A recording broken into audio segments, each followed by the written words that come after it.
Good evening, everyone. Okay, welcome to our November edition of our AstroCafe session. Okay, for your information, for those who are joining us for the first time, our AstroCafe session is our live program, monthly live program, usually fall on the second Saturday of the month, or if there is a 5 weekend, then it will be on the third Saturday of the month. Okay, you can check out our YouTube channel or our Facebook for our past event and recording. Okay, and do follow us on our Facebook, our Instagram, YouTube channel. Also check out some of our merchandise on our Shopee. And also don't forget to check out our newly launched website, Astronomical Society of Penang.com.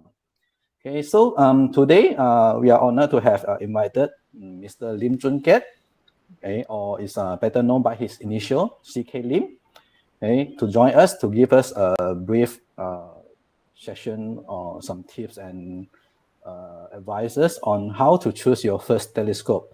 Okay, I believe this is this is quite a common question among the beginners, because usually when after sometimes we are getting into this hobby, some people they will consider like starting their maybe to get their first telescope either for observation or other purposes. Okay, so a little bit background about Mr. Lim Chun Kiat. Okay, CK Lim is an amateur astronomer, astrophotographer, astronomy popularizer, and also an entrepreneur residing in Penang, Malaysia.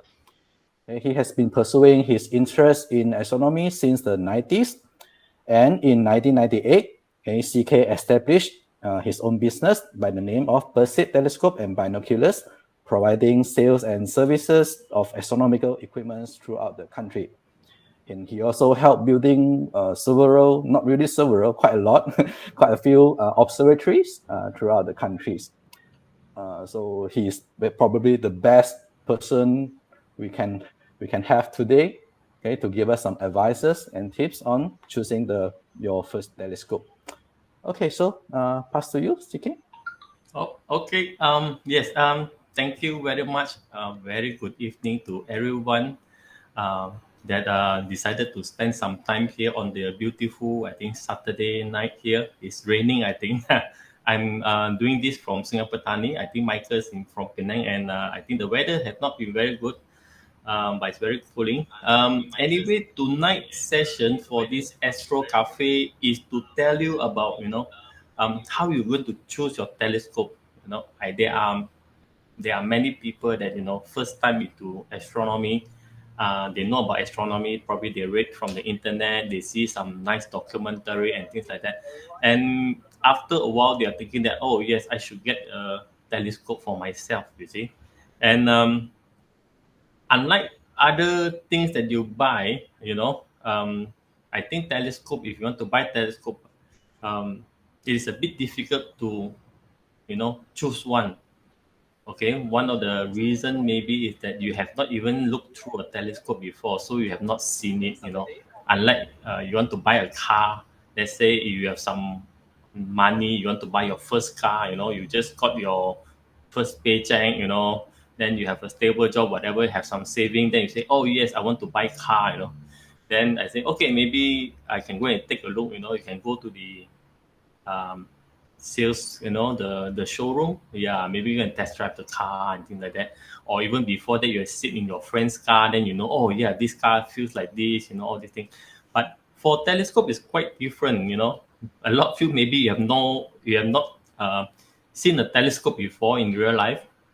You don't have friend that own a telescope, but you want to have a telescope, and you're wondering how to choose a telescope. Okay, so I can try to help you to do that, but it is difficult. After the session, even after the session is finished, I think I will not be able to tell you that, oh yes, this is the perfect telescope for you. You should buy this. Yes, there's no regret. Just buy this. I cannot do that. It is up to your decision to get what telescope you want. For example, like I'm going back to the car and analogy. If you have some money, then you say, oh yes, I have enough money to buy. Let's say I have to buy maybe I choose between a Toyota Vios or Honda City or whatever. Then yeah, both are good car. It's up to you to choose which one is you want. According to your budget and your need, whatever. Yeah. I cannot tell you, you should buy this car, because this car is the best or that car is the best and things like that. Okay, so I'm trying to, let me share with you. Let me share with you what I have. Okay, let me try to do this window. Okay. Okay, I hope you can see my presentation foil. How choosing your first telescope. Okay, choosing your first telescope. Okay, how do we do that? Okay, like I said earlier, there is no perfect telescope. Okay, there's no perfect telescope. There's no single telescope that you can actually buy and it can do everything that you want, in just one telescope. It cannot, because all telescope, because there are several design, of course there are brands also, they are good in certain thing, but they are not good in another thing. They all have their advantages and they have their disadvantages. So there is no such thing as a perfect telescope. Okay, but we can get a good telescope. A good telescope is actually the telescope that you use most often. Okay, you use most often, there is a good telescope. No matter what telescope, that's the best because you're using it.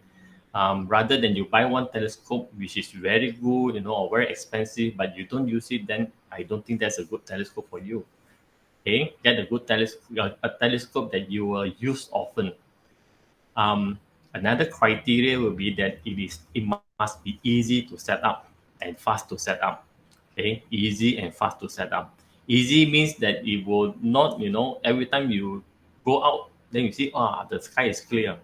Then you don't want to, spend like half an hour, 1 hour to set up the telescope. Why?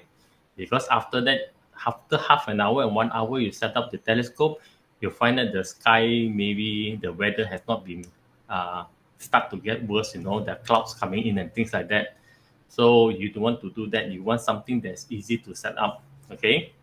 And also fast to set up. And I forgot to say that fast to remove also, because a lot of time when we are, spend half an hour setting up the telescope, not only that the sky is totally covered by cloud, then it started to rain also. So you must be able to keep everything in a very fast manner, okay? And good telescope will be a telescope that actually give you a good view, okay? And I say that this is depends on your expectation, because a lot of people, there are many people that have not seen through a telescope before, so they do not know, how a certain object will look like. For example, how the moon will look like, how the planets will look like. So you must have you must have your own expectation, how it should look like. And well, if you're happy with the view, then it's a good telescope, okay?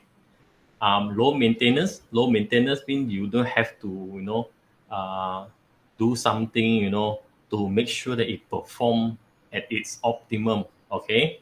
For example, again, the car, if you buy a car, you don't want a car that is very expensive to maintain or very hard to maintain. You have to take it to service every month or so, So for telescope, get one that, low maintenance. I'll explain to you a little bit on what does this maintenance mean, okay? And long lasting. Okay, long lasting, actually all telescope actually can last very long, provided that you take care of it. Okay, you take care of it, it will last actually very long. There are telescope that I actually use that is already more than 10 years, 10, 15 years. So, and they're still working fine. There's no problem with them. Okay. Oh yeah, I forgot, before I go on, if you have any question, if you think that I'm going too fast, there's something that you need to ask me, just write on the chat. I believe it's the chat, right? Then I will reply, I'll answer to you when I have the time. Okay, I have to explain a little bit on the types of telescope that you can find in the market, okay? There are basically two major types, okay? Two major design. The first design is the one that you actually seen before, or is seen everywhere. You have seen it in the TV. You have maybe seen it in the local camera shop or telescope shop, whatever. They are what we call as a refractor. Okay, refractor telescope. And refractor telescope is actually the ones that use lens to focus the light, actually to collect and to focus the light. Um, a lot of my customer, they actually come to my shop and say, I want a telescope that can magnify, 200 times, 400 times, 600 times, or whatever, right? They thought that the telescope main function is actually to magnify image, okay? But it is actually not that correct, okay? It's not that correct because the main function of telescope is actually to collect light. That is the ultimate function, the main one, to collect light. If you cannot collect light properly, you will not be able to focus the image. You are not able to magnify the image. So you need to collect light, okay? And for refractor, to collect the light, it uses lens, okay? Lens similar to your binoculars or even your camera lens. You have to use lens to collect the light. So this kind of telescope, we actually call it as a refractor or a refracting telescope, okay? This one has a very low maintenance. Why? Because the optic is very stable, it's always aligned properly. You can always put the eyepiece and you can focus and you can use it anytime. Then later you just keep it. You can transport anywhere, and the image will still be very nice. Okay, the optics are always, they are very robust. They are not affected by too much vibration and things like that. So yeah, it's good to have this refractor. One of the good point for a refractor, it's very easy to set up. You just basically put the tube on the tripod, then you are good to go. And it's good for all around scope. Okay, and this scope is very suitable for those who, for example, I got many customer that stay in high-rise apartment, condominium. They sometimes use this scope, to look at far away terrestrial object, So this scope will be good because it will give you a very nice upright image. Okay, unlike the other design, which I'm going to explain next, it will actually give you an inverted image. Okay, everything you see will be upside down. So if you see somebody walking far away, you look like maybe he acting like a Spider-Man walking upside down, So yeah, so this one will give you a upright image. Okay, so the next one that you may see before or you may not seen it before. Okay, this one is what called as a reflector. Okay, it's a reflecting telescope, and reflecting telescope, instead of using lens, is actually using mirror to collect light. Okay, mirror to collect light is last time when I was small, I didn't know that this kind of telescope actually exists. I thought that, oh yeah, you want to focus something, you use a lens, right? But actually you can use a mirror, and the mirror is actually behind the I don't know if you can see my cursor, but it's actually at the end of the tube. Okay, at the end of the tube here, the light coming in and it bounces off the mirror at the back. It's not the front, okay, not the front, but the mirror is at the back. So if you look from this photo, it's actually looking to the bottom, and you can see the mirror there. And other than this mirror, there's another mirror which is situated in the center in front of the tube. That is the secondary mirror. Okay. Now this secondary mirror, it works to reflect the light out to the side so that you can see with the eyepiece here. So for a reflecting telescope, one of the design, the Newtonian design we call it, is actually the viewer have to look from the side of the tube. Okay, this is the most basic reflecting telescope that you can find, and this is also because it's so simple. It is the cheapest.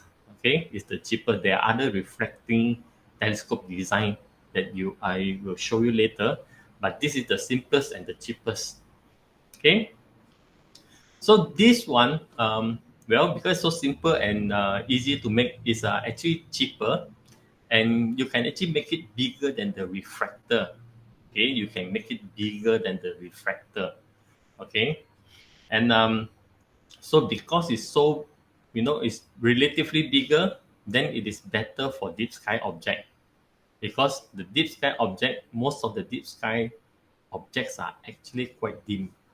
So you need a telescope that can actually collect as much light as you can. So this Newtonian reflecting telescope is the best because it can collect a lot of light, and you can see the image, clearer and brighter. So for deep sky, it is quite good. For planet, it is actually good also because the large aperture. But for simple reflecting telescope, the focal length is not very long. Okay, the focal length is not very long. The focal length is actually, I didn't explain here, but I did show it here. But the focal length is how far does the light reflected back, before it reach focus. Okay, if the mirror is very shallow here, it actually bounce off the light and the light only focus very far out of the tube, then we call that as a long focal length.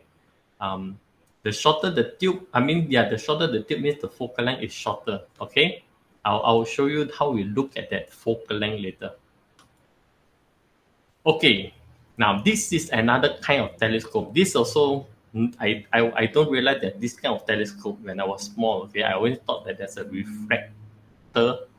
Then later I learned that there's a reflecting telescope which uses mirror, and now this is a Kiasu telescope. Okay, it's a Kiasu telescope. Why? It uses both element, the lens and the mirror, to help it to produce image. If you just use mirror, it will not produce good image. If you just use lens, also cannot use to produce. They have to work hand in hand. They have to work together. Then only that it will produce good image. And because the mirror is easy to do, right? So they use the mirror. They can make a bigger mirror, easily. Then later they use a lens in front to correct the image a little bit. So the mirror will produce image, but not very sharp. Then they use the lens to correct the image to make it sharper.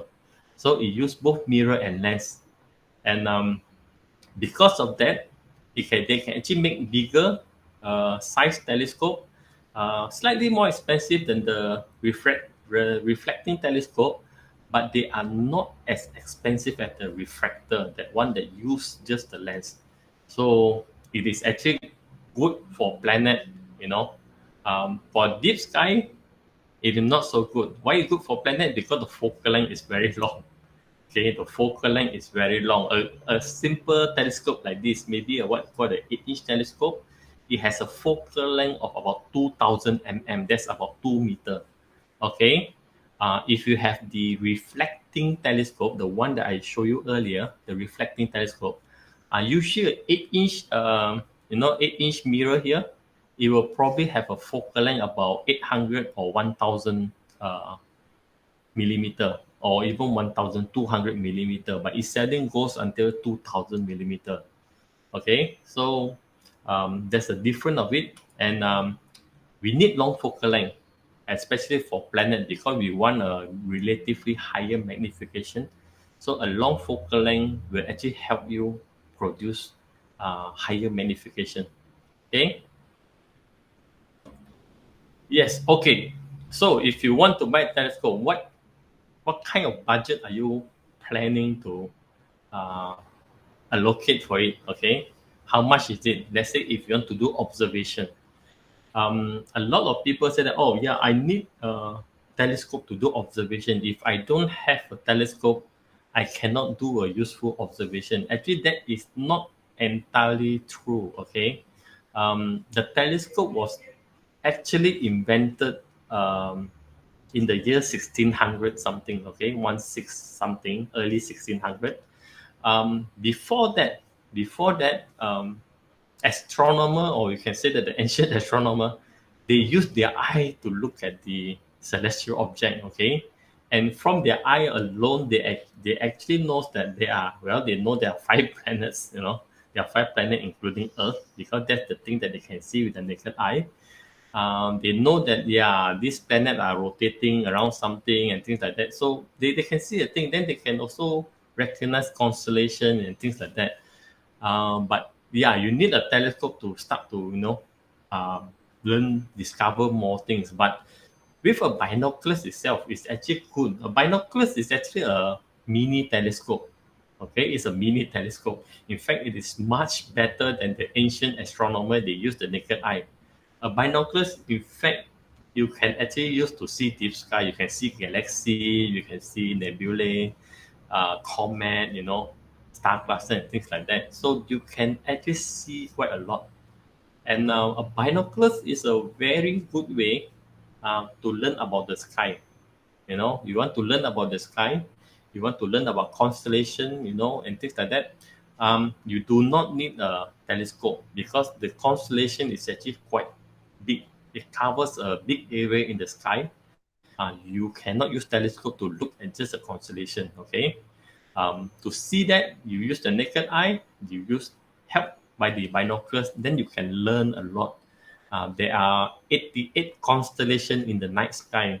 If you don't know, there are 88 of them, and we only know about 12 because the 12 are what you call the zodiac constellation. This Libra, Sagittarius, Virgo, Leo, whatever, right? But on top of that, there are actually 76 other constellations in the sky. Orion, the Big Bear, Ursa Major, the Southern Cross. So there are other things in the night sky. Just binoculars will help you, and to guide you around the sky, I would recommend you get the apps. These apps are actually quite a number of them are actually free apps. You can just download in your mobile phone, in your iPad or whatever. I have listed a few here: Stellarium, Starwalk, Sky Safari, Sky View, Night Sky, whatever. They will help you to learn about the night sky.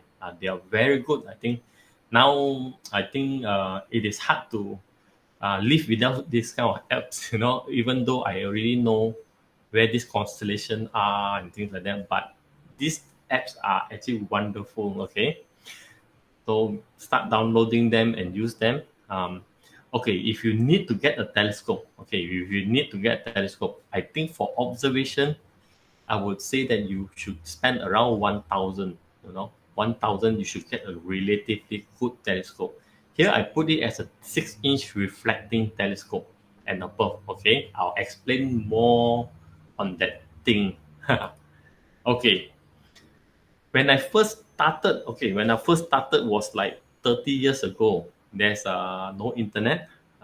There are very relatively few books on astronomy, but then I start to learn about astronomy and things like that. And back then, or even now, I think they are more back then lah. I think now they are uh, not that correct anymore, but it's still okay because they recommend that if you want to get a good, your first telescope, you should get a telescope that is not too small and not too big. The minimum size for a refractor telescope should be around 75 millimeter.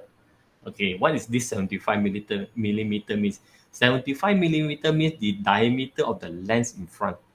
Okay, your telescope in front here, there's a lens here. If you look inside your lens, you have a ruler, you measure it. It should measure 75 millimeter and above. That is the first telescope that you should get. Anything smaller will be, a bit too small. You can still use it, but then there's a limitation on the performance. So you may, grow out of it too fast. You may get fed up because it's too small. You cannot see too many things and things like that. Okay, but this is the general rule. Quite a number of years back. Okay, quite a number of years back. I'm going to explain to you more, and we're going to change this number a little bit because this number is a little bit outdated. Okay, this number a little bit outdated, but also you mentioned that you should get a 6-inch reflecting telescope. The reflector, a 6-inch, 150 millimeter is about 6-inch, and this is the minimum size you should get for your first telescope. Okay. However, now we have more choice for telescope. There are much more many more telescope manufacturer around compared to 20, 30 years ago. There are more new design coming out. The optical quality is getting better, and I think the telescope also getting cheaper. So, and I would say that now for me, I would say that a recommended minimum size for refractor would be something like 60 millimeter. Okay, 60 millimeter is a small scope, 60 millimeter, a little bit bigger than your binoculars that you may have. But I would say that this is starting to get, good already. Okay, starting you can start to see nice image of the deep sky and a little bit, acceptable image of the planets. Okay, so a 60 millimeter will be a good start now. And why is a good start now? Why not 75 millimeter? Why not 80? Yes, you can get bigger telescope. Okay, but now I would say that the minimum is getting smaller. Why? Because if you look here, there's a called 60 millimeter ED refractor. Okay, ED, not what you think the ED stands for. Okay, that the normal ED. In optical, ED stands for extra low dispersion. Okay, it's actually a type of lens that actually produce very minimum I think there's chromatic. some disruption on your lines. Sorry? Hello? Can you hear me, CK? Yeah, Michael? Michael? CK, can you hear me? Yes, I can hear you. Yeah, I think your line is dropping a bit. Okay, Your line is dropping, dropping a bit. But can you hear me now? Yeah, never mind. We try to talk. Yeah, still okay now. Okay. Now, okay, I don't see any different here. Okay, sorry. Yeah. Okay, if anything you're missing, Yeah, let me sure. know. Okay, sure. Okay, so get back to the refractor. The ED means is extra low dispersion. Okay, extra low dispersion means it actually the lens is a special kind of lens, special kind of material that actually produce a very small amount of chromatic aberration. Okay, chromatic aberration is actually what make the refracting telescope more expensive and then smaller size, because it's very hard to make a big telescope and start you also limit on the chromatic aberration and things like that. So now they can actually produce these extra low dispersion lenses cheaply, and they can actually make a very good telescope, and the price is not very high. Okay, so this is good. Okay, the older type of refracting telescope, you cannot buy too big, because if you get too big, then it becomes too expensive. So now they produce better lenses, and you can get smaller and very good optical quality. And for a reflector, okay, for a reflecting telescope, now you can have this kind of telescope. This is called a Maksutov Cassegrain. Okay, Maksutov Cassegrain. If you look at the back, let me show you behind again. Yes, this telescope, this is called Smith Cassegrain. I didn't cover that Smith Cassegrain. What happened that there's a lens in front, there's a mirror at the back, and if you see the lens in front, you can see from the reflection that it's actually a flat lens. It looks very flat, right? But for Maksutov Cassegrain like this one, it has actually a curved lens a bit. The lens is actually curved a bit inside. So it's a slightly different design, but they actually mass produce this telescope quite a lot. They mass produce this one, and it goes for very affordable price at a very good optical performance. Okay, and this telescope is actually, like I said earlier, it has a longer focal length. It is actually very ideal for planetary viewing. Okay, and a 5-inch telescope, you can actually get quite a good image, quite a good detail on planet. Okay, yeah, I think I'll show you. Yes, this is the sample. Okay, you have to be careful. Okay, when you look at this kind of picture that are on the internet, of course these photos were taken with the similar refractor. Okay, similar refractor that I showed you earlier.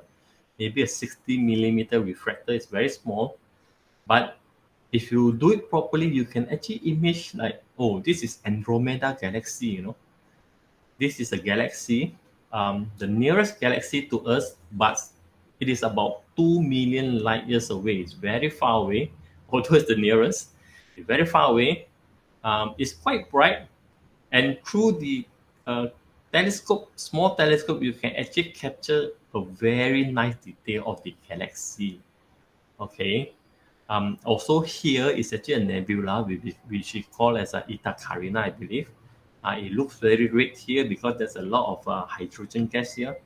But be careful because if you are going to look at this nebula through the telescope, you will not be able to see that it's so red in color. Okay, you will see something like a bright patch of light, but you will see maybe grayish or greenish depending on people, because our eye is not sensitive to the red color.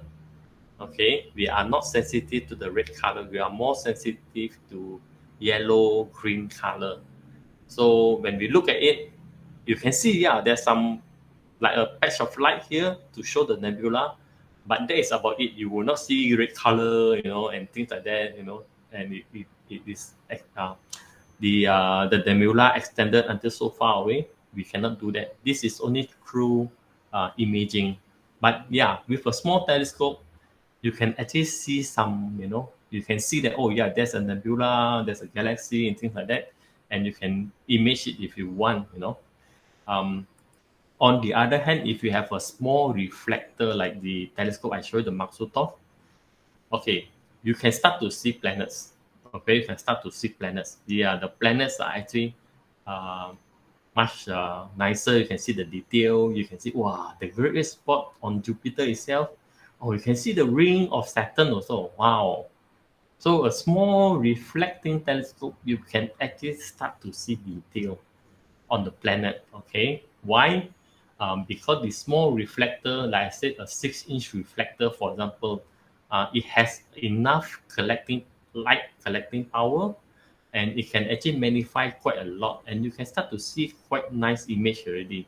And you can also, you can see Andromeda galaxy, but you can see the Andromeda galaxy is that you have to zoom in a little bit because the focal length is longer, so you may not see the whole Andromeda galaxy. Okay, so the reflector, a small refractor and a small reflector is actually quite good to start with. You can start to get a good, nice quality image out of them. And okay, a little bit of imaging. Just now I was talking about how much money you should, if you need to set aside for, let's say you want to get a telescope just for observation, I would say that around 1,000, that's good enough. But for imaging, I have to warn you that the cost is quite high because I want to cover this a little bit. I have many customer that came in. They will come. Hey, I want to have a telescope. I want to take photo. Why they want to do that? I mean, my customer is like, when I met my customer about 10 years ago, 20 years ago, none of them asked me this question. Why? Because they didn't know that a telescope can actually take photo, And but right now, everybody got a smartphone, and in fact, everybody can consider have their own camera. Last time when we are 10, 20 years ago, those who have a camera is actually they want to go into the camera hobby, take photography. They have to buy this the SLR camera, the film one or whatever. Then maybe later, you start to have this digital SLR. But then right now, everybody seems to have a camera. At least if you don't have a camera, you have your phone that can take, you have phone that can take nice image. So now everybody thinks that, I can only, I can use this camera imaging device and, take photo through the telescope. And of course, they have seen a lot of photo posted on the internet, that say that, oh, this telescope, I can take this photo, and that telescope, I can take that photo, So everybody want to what? Take photo now. They don't want to nobody will say, oh, they want to observe, they want to take photo number one. Why? I think it's probably that, they want to take photo, then they want to put on the social media, then they will get more people to like and things like that. Okay. So, but yeah, if you want to go into imaging, you can. It's not hard. You need to learn a little bit. But the thing is that it is not cheap also. Okay, it is not cheap because if you want to do imaging with the telescope, you need a lot more equipment other than the telescope and your camera. Okay, you need more equipment. Okay, for example, you need a refractor, small refractor. Okay, you can get a small refractor. Okay, you can get a small refractor like you say 60 mm, 70 mm, and you can actually get a 70 millimeter refractor for a price of less than 500 ringgit. Okay, less than 500 ringgit, you can get a small telescope. But unfortunately, that telescope, it is not. I would say that it is not optimized to do imaging. Why? Because one of the things is that the lens is not those expensive ED lenses. Okay, it's not the expensive one. They are cheap, what they call the achromat lens, and this achromat lens will produce some quite a high level of chromatic aberration. So if you are going to fix your camera onto the refractor, you want to take a photograph of the stars, you can see that the stars are not focused properly. They are like bloated because of the chromatic aberration. Okay, I will not cover that in this one here because it will take me like several hours just to talk about the aberration on the telescope. Okay, but you have to know that yes, small refractor, cheap one, they'll produce certain kind of chromatic aberration. Okay, they'll produce aberration. If you want to do imaging, you cannot get that kind of refractor. You have to get a refractor which is made from a better lenses, and that kind of refractor will start to cost a lot of money. Imagine 500 ringgit for a small refractor they use for observation will now cost about 2,000 ringgit if you want to do it for imaging. So that's a huge jump. Okay, that's a huge jump. On top of that, not only a refractor, you need a good mounting.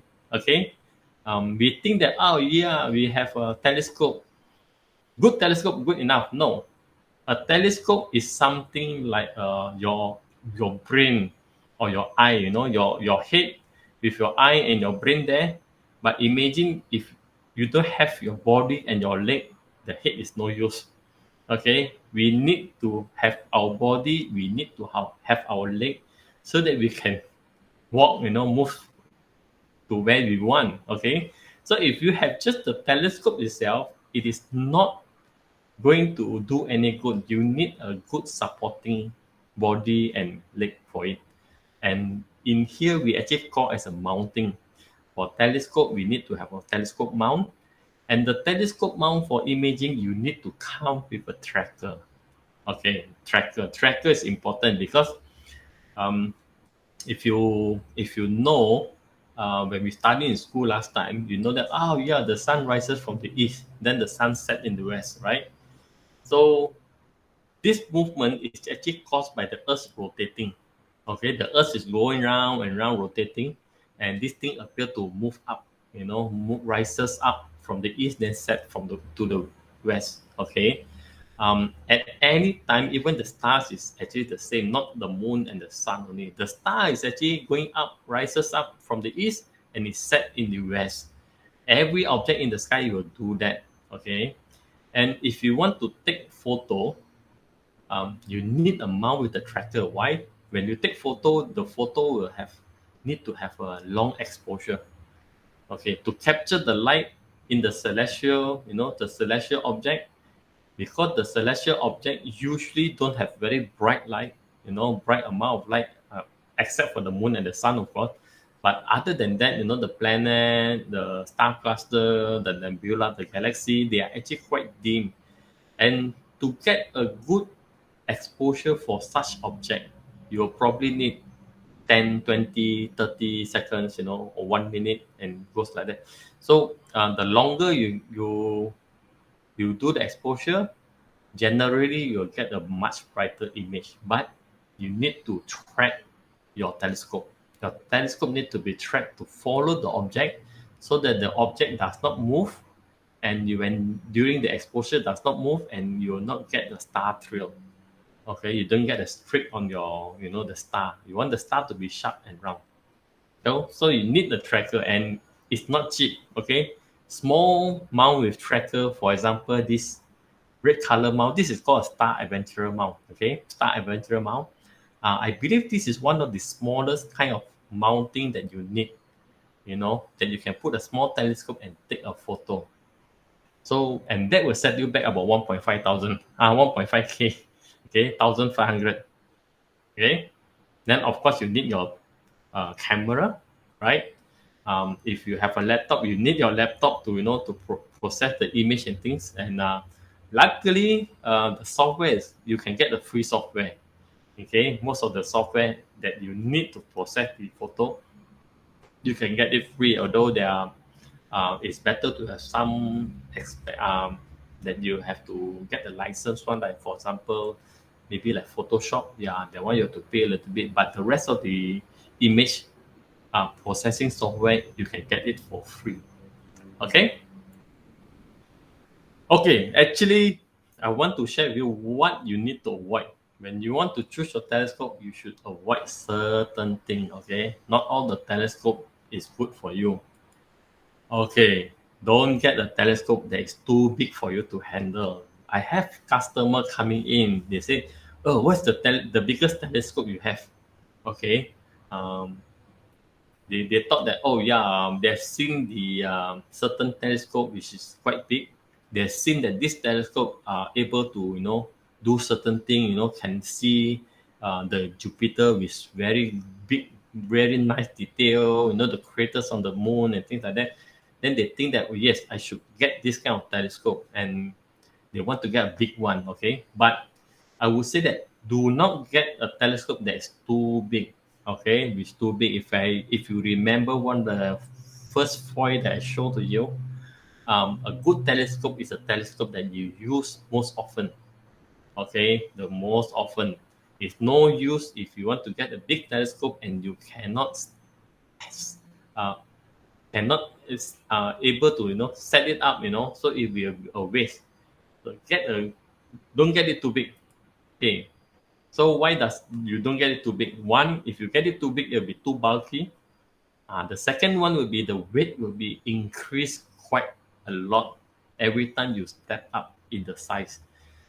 This is just an example. It's not accurate. Okay, different telescope design will have a different weight ratio.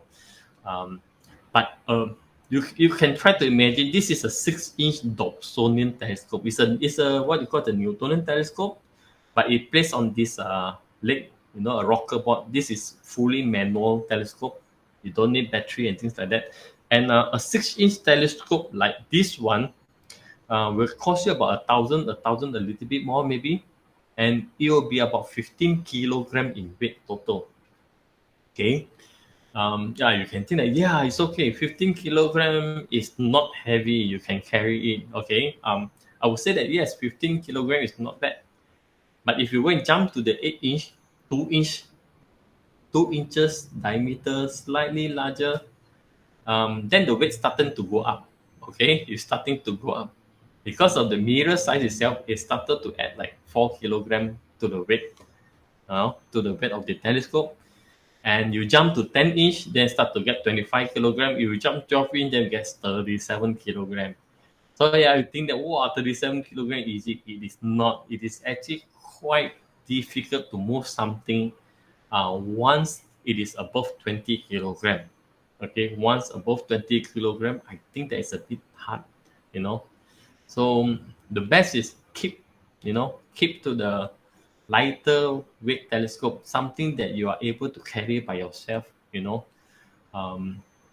Sometimes you need to carry it for quite distance. For example, if you take the telescope out to somewhere outdoor, you may need to carry the telescope from your your car to the observation site. you know, so it will be a bit tiring if you have a big telescope. Okay. Oh yeah, don't follow this guy. This guy, I don't know who it is. I just take it from the internet. But yeah, this is a huge telescope. I think he probably made this telescope himself. Okay, from the size of it, I think it's probably a 30 or 40-inch telescope, you know. And I believe that he don't carry this scope around a lot of time. We just set it up in his backyard and observe. But yeah, if you can do that, yeah, if you can manage, you think you can manage, then you can get a big telescope like this one. But this is for those really, really crazy. Okay.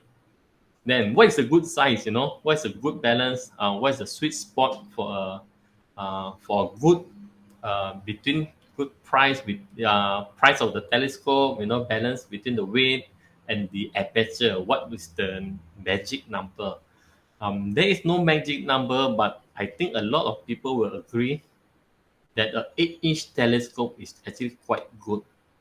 Okay, 8-inch telescope is a very good balance for you to have a good balance between the weight, aperture, and price. Okay, that's a good balance.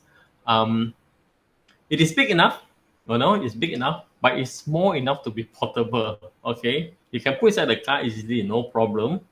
Okay. This picture, don't be misleading by this picture. This picture is not an 8-inch telescope. This is I believe it's a 14-inch telescope. Okay, 14-inch telescope. The tube itself is about 20 over kilogram. Okay, it's not easily carried around. But 8-inch telescope will be quite light. Okay, 8-inch telescope quite light. They are easy to assemble. Okay, then easy to disassemble. I told you, because you need to run away. Sometimes it may run. It may rain unexpectedly. So it's a good, you know. It is good if you can disassemble the telescope and run. Okay, so 8-inch will be highly recommended for me. What to consider? Okay, what to consider? Which one is good for you? Okay, so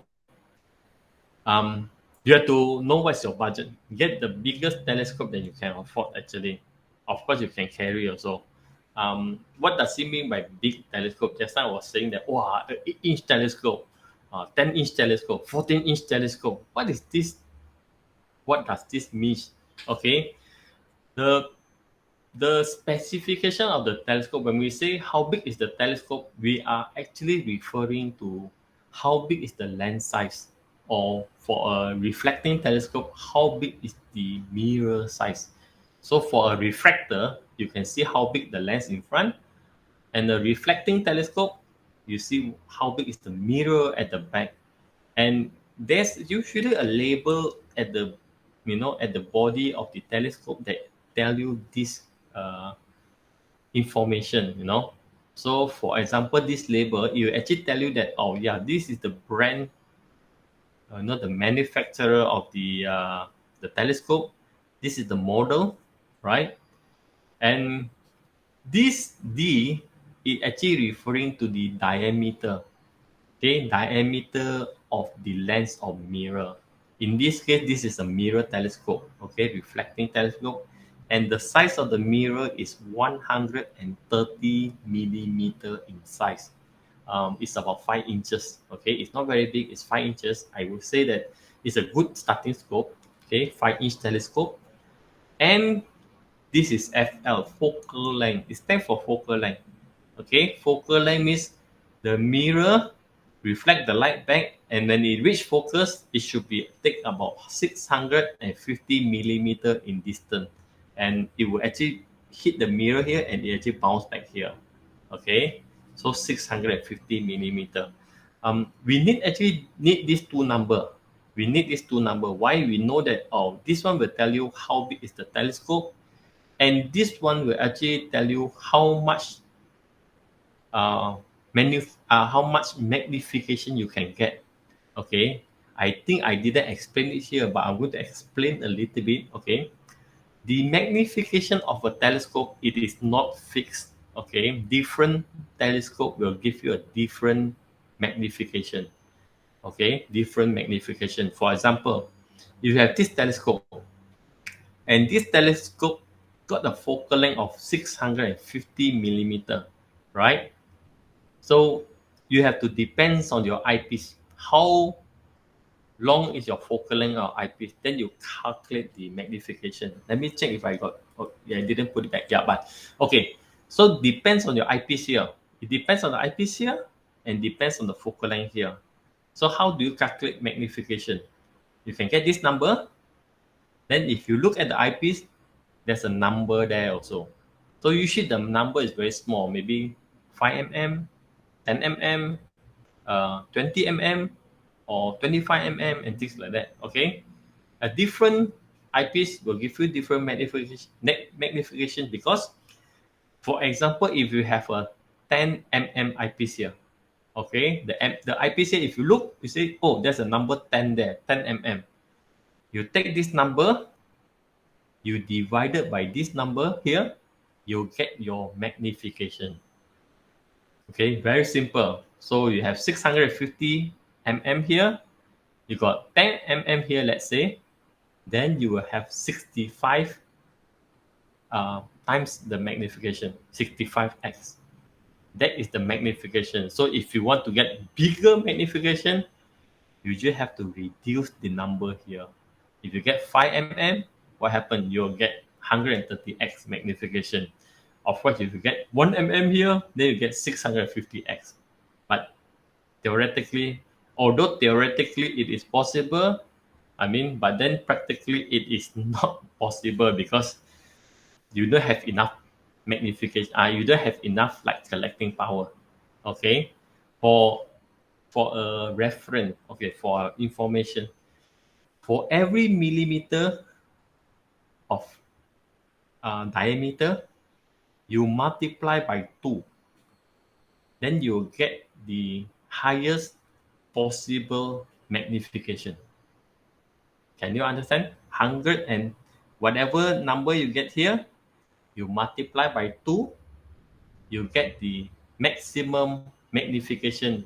This one we call as the maximum useful magnification, meaning that if you can magnify until that much, the image will still be good. If you go beyond that number, you start to have the image will start to deteriorate. Okay, so for this one, the maximum highest, the useful magnification, the highest one you can get is about 260 times. 260 times. Let me try to get a calculator for you. How much do we need to get that 260x? So does it mean that you have a 2 millimeter focal length eyepiece? Then you can get that. Yeah, I think something like that, right? 130 divided by 2. Sorry, 650 divided by, let me see, let me check the maths for you. I say, okay, yeah, it's about 3 mm eyepiece like that. 2 to 3 mm eyepiece, you can get that 200 over, yeah. But okay, but that is as a reference how much you can get. So you have a bigger aperture, you can actually magnify more, okay. But normally we don't get too high the magnification, okay. So okay, so for something to consider for your first telescope is your budget. Okay, you get the biggest you can get. Okay, like I said, you can afford more. Of course, you get bigger, but then also you try to limit it to not more than 8-inch.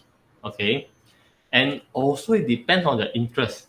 If you are more to planet, then you should get a big aperture and long focal length, because both big aperture and long focal length will give you a nice, magnification for the planet. You can see more detail there. Okay, but if you think that you want to use your telescope to do more imaging, especially for the deep sky, then it is good to have a refracting telescope. Okay, refracting telescope to do the deep sky, but you can get a reflector, but with a short focal length to get the deep sky also. Okay, it depends on what you want. Okay, you cannot, like I said, you cannot get a telescope that is good for everything. Okay, there must be some trade-off somewhere. Okay, and I'll tell you that yes, imaging is very expensive. This is just an example. This is a refracting telescope, like just now I told you. This is a refracting telescope, and this refracting telescope is only 106 millimeter in aperture. The lens size is 106 mm. It's about 4 inches. Okay, it's about 4 inches, and you can see the price here. Just the tube itself is about 30,000 ringgit. Okay, 30,000 ringgit. You can get a not a refractor. Maybe you get a cheaper one, or you can get a reflecting telescope. You can try to do imaging. It will still be good, and it will cost you just a fraction of the price here. But imaging is generally more expensive than observation. Okay. Also, you need a lot of hard work. Okay, when you want to get a telescope, you think that I want to do imaging. It's very hard work. It's not easy to do imaging. You have why hard work is that you may have to travel a little bit because your place may not be dark enough. Then you say that, some people may live in KL, then they actually travel to places like Kuala Kubu Baru, go to Negeri Sembilan, go to Pahang, just to get some dark sky. And you have to travel, things like that. So it's not easy. And also you cannot go out, then you just get go out once, then you get a good image. Cannot.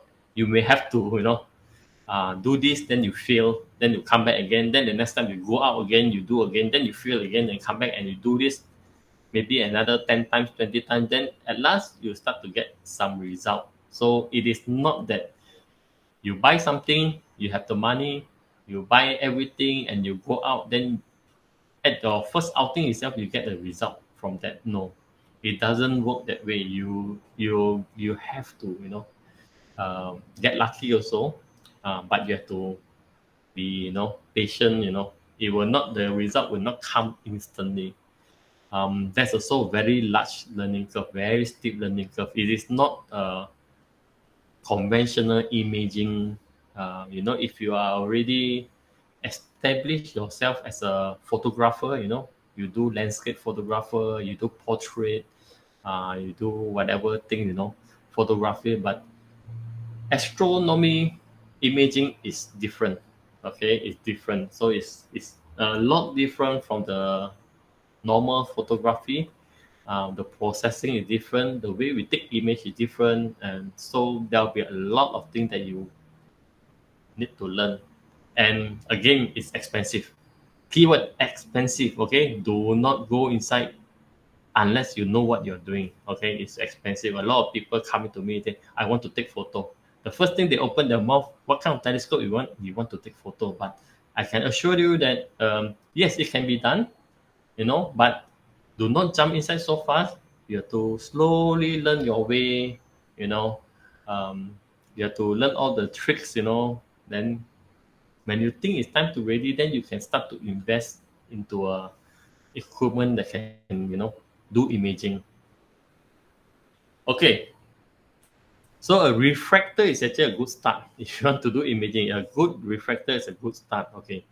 A refractor is actually good also because it's actually things that you can actually use in the daytime also, I forgot, I did not cover it. I think I covered it, but maybe I go too fast. But a refracting telescope, you can actually use for terrestrial viewing also, okay? Because it'll give you an upright image.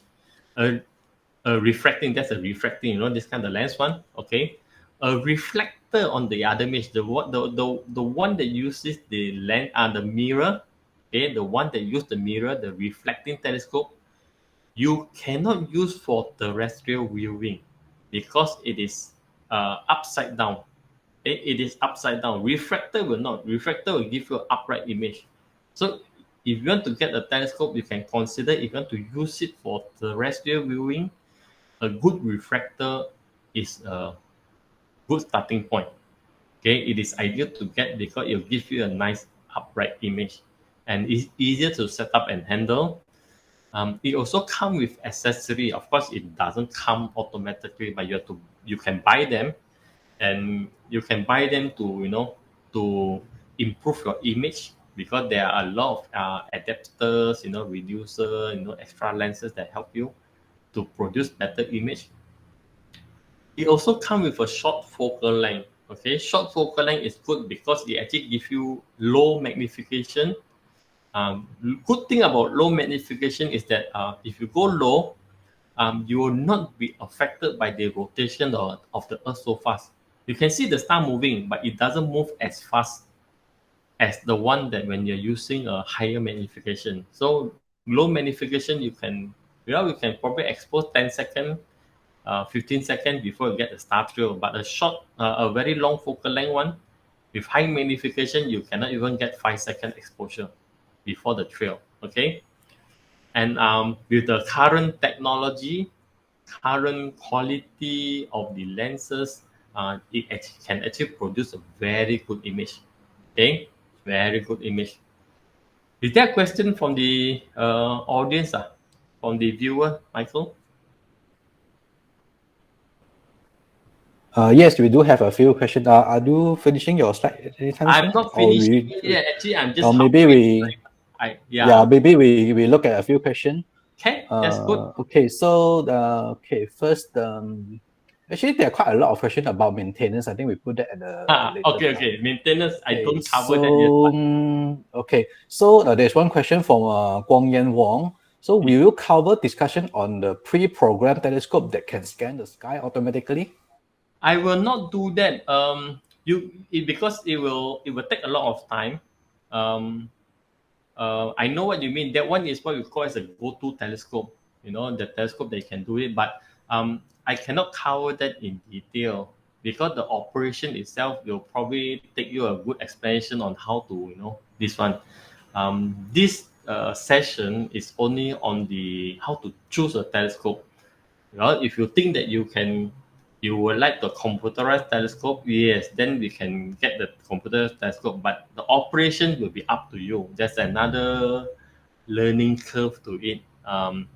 The computerized telescope, yeah, although that you will think that on the on the internet you read that, oh yeah, it can search this for you automatically and things like that.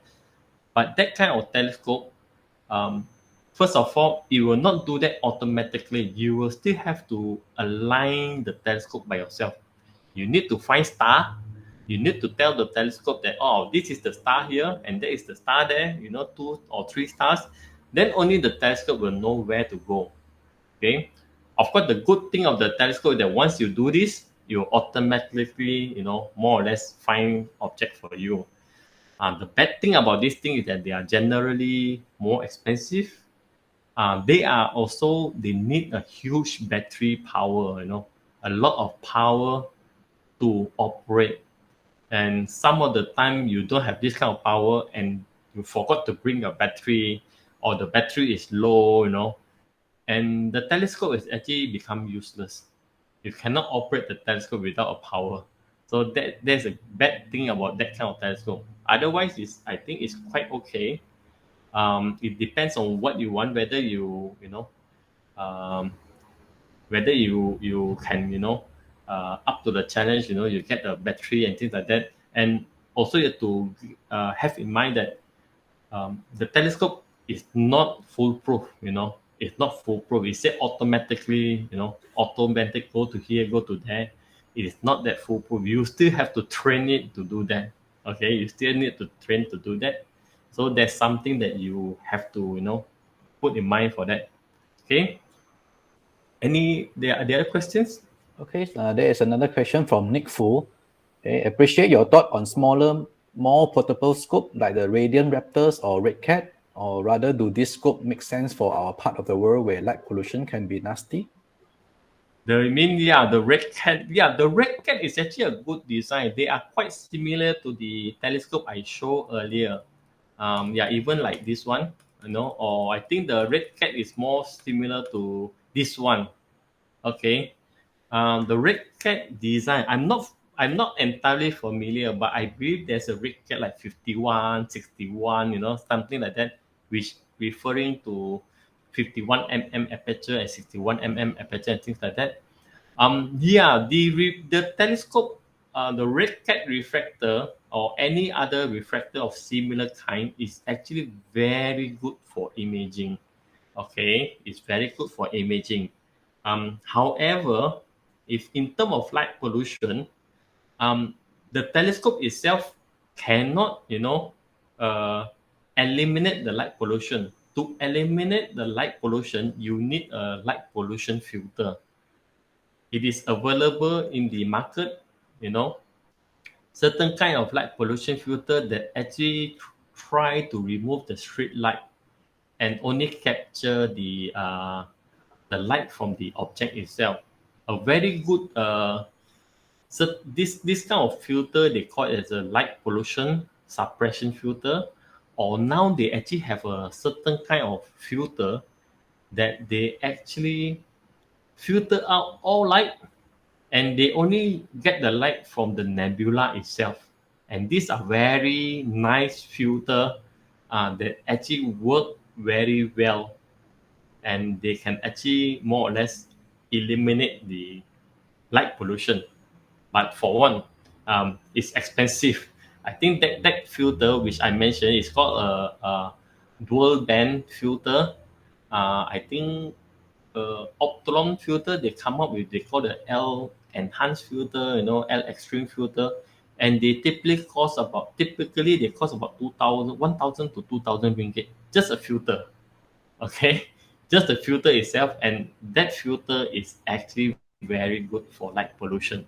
Okay, the telescope itself, it is not, they cannot control the pollution, but yes, the light pollution filter. So if you get this kind of refractor, yes, you get the light pollution filter, then it will work very well. Okay, I hope that answered your question. Okay, thank you. So there's another question from Kit Kat Lau. So he's considering between the Celestron 8SE and the 8-inch Dobsonian. So which one do you think is better? It's a very And good also, question. Yeah, sorry. and also maybe I'm not sure this one should be a separate question because he's asking whether the go through is really essential because a Dobsonian with a go through is really costly and heavy. Okay, understand. Correct, understand. Okay, it's a good. Both are actually good telescope. Okay, they are actually both good telescope. Like I said, the 8-inch, you can get the 8-inch Smith Cassegrain, like you said one. You can get an 8-inch Dobsonian. In terms of price wise, I believe the 8-inch Dobsonian costs about 2,000, 2,500, about that. The 8-inch Celestron, the Nexstar SE or whatever, that kind of telescope will set you back about maybe close to 10,000. So there's a little bit of price difference there. Maybe 2 times, three, I think about 3 times, maybe 4 times of price difference. Okay. The 8-inch Nexstar SE or whatever, that is a go-to telescope. That's a go-to telescope. As I mentioned earlier, it is not foolproof. You still have to train the telescope. When you first set up, you still have to find a certain star to tell the telescope that these are the stars in the sky, and then the telescope will operate, hopefully by itself. You need power for that, and usually it is quite heavy to transport the 8-inch SE around. The Smith Cassegrain, I believe the fork mount one, the mount and the telescope are one piece. It's together, I believe. I may be mistaken, but it's a bit heavy, yeah. Certain fork mount, I believe they are stuck together. One certain one, you can remove it. Okay, so yeah. If you want the simple portability, simple operation, no need battery, the 8-inch Dobsonian is actually a very good buy. It is actually a very good buy. The go-to telescope extra is that you probably try to look for object by itself. Another thing is that let me see, what else is the 8-inch SE is good at. It may be other thing, but I cannot think of at the moment. But I mean, if you just see between the 8-inch Dobsonian and the 8-inch SE, they are actually there is no wrong in buying either one of them. Okay, there is no wrong in buying either one of them. Both of them has a positive and both of them has a negative. So it depends on what you want. But do remember that to get imaging, you cannot, to do imaging, especially the deep sky, it is not that straightforward if you do through the telescope such as the 8SE, because it uses a mount. This kind of mount system we call it the altitude azimuth mount. It does not track the sky properly as the equatorial mount. So for long exposure imaging, it is not that easy to do. Okay, so if you are doing imaging, you think you want to do imaging, you have to set it up on the equatorial mount. Okay, is that answer the both question? One on the go-to and the Yeah, I choose think between, right? okay. Let me check whether there's But other related. if you think that my thing I did not answer your question properly, you can just drop another question to clarify and things like that. Thank you very So much for the question. Okay, let me check if that's there's good. other question we can chip in now.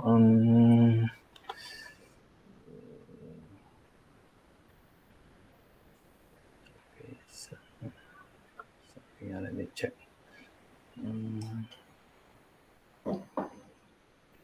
Actually, I got quite a number of things to cover, but most of them are Okay, just so maybe we continue with your presentation first. can you in the meantime you can check the question for me. Yeah.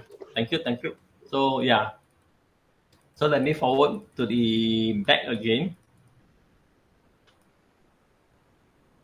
Did I move? Yeah, the one I don't care. Yeah, from that one. I don't care. Here, is it? This is where we stop. Yeah. This is a good. Okay. So if you need to take imaging, yes, you need a mount with a good tracking. Like just now, the 8-inch SE, it actually use a different kind of mount, altitude azimuth. For imaging, we need equatorial design. Okay, equatorial design mount is actually it actually produce a motion that try to mimic our rotation of the Earth, so it can actually uh, it will actually track the object properly, and you can do long exposure like that. And if you see properly from the photo here, you can attach your camera. You have the adapter, and you see there's so many wire here. There's a power wire here. There's a wire to control the camera, and suddenly, hey, there's another telescope here, and there's actually a camera here again. Oh, this is for imaging. This is a typical imaging setup. Why? Because you have a camera, and you have the telescope here, and this is quite similar. I think this is one of the William Optic telescope. I think Florostar or something. The smaller version of the red cap, like just now somebody is asking, similar kind of telescope. And there's another lens attachment you don't see here, which is to produce sharper image. And this scope is actually to make the guiding more accurate. Okay, I'm not going to that, but this is needed. This is a guide scope, and this is needed if you do a very long exposure. And this one costs some money, and this camera will cost some money, so you end up with a very expensive thing. But yes, you have the you see the dew heater here. This is a dew heater. Okay, I'm not going specifically into that because this is to prevent your lens from fogging out. Yeah, there's actually a question on that. So Lens there's fogging an out. there's a question from Tae Kun Tek asking, do we need a dew heater even if we are in Malaysia and in our climate? Oh yes, definitely. Dew heater is needed everywhere in the world. Okay, dew heater is needed everywhere in the world. Okay, if you do some imaging in your house, I mean not in your house lah, but you have a house with a small garden in front or whatever. If you do it from there, most likely you don't need this dew heater. Okay, but if you're going to take your telescope to outdoor, maybe to a field or maybe somewhere far away from your house in the outdoor open air, you need a dew heater because dew heater, when we put the telescope out, okay, when you put the telescope out and if the humidity is high, your whole lens will get water. You'll get soaked with the dew. Okay, and there is no way to remove the dew. You can use your tissue paper, you can wipe the water away. Then after shower, it'll come back again. So a dew heater is needed. But fortunately, I think you can get the dew heater from online. They don't cost a lot of money, except for the very large one. But if you use a small refractor, there are dew heater that cost less than 100 ringgit or maybe a bit more.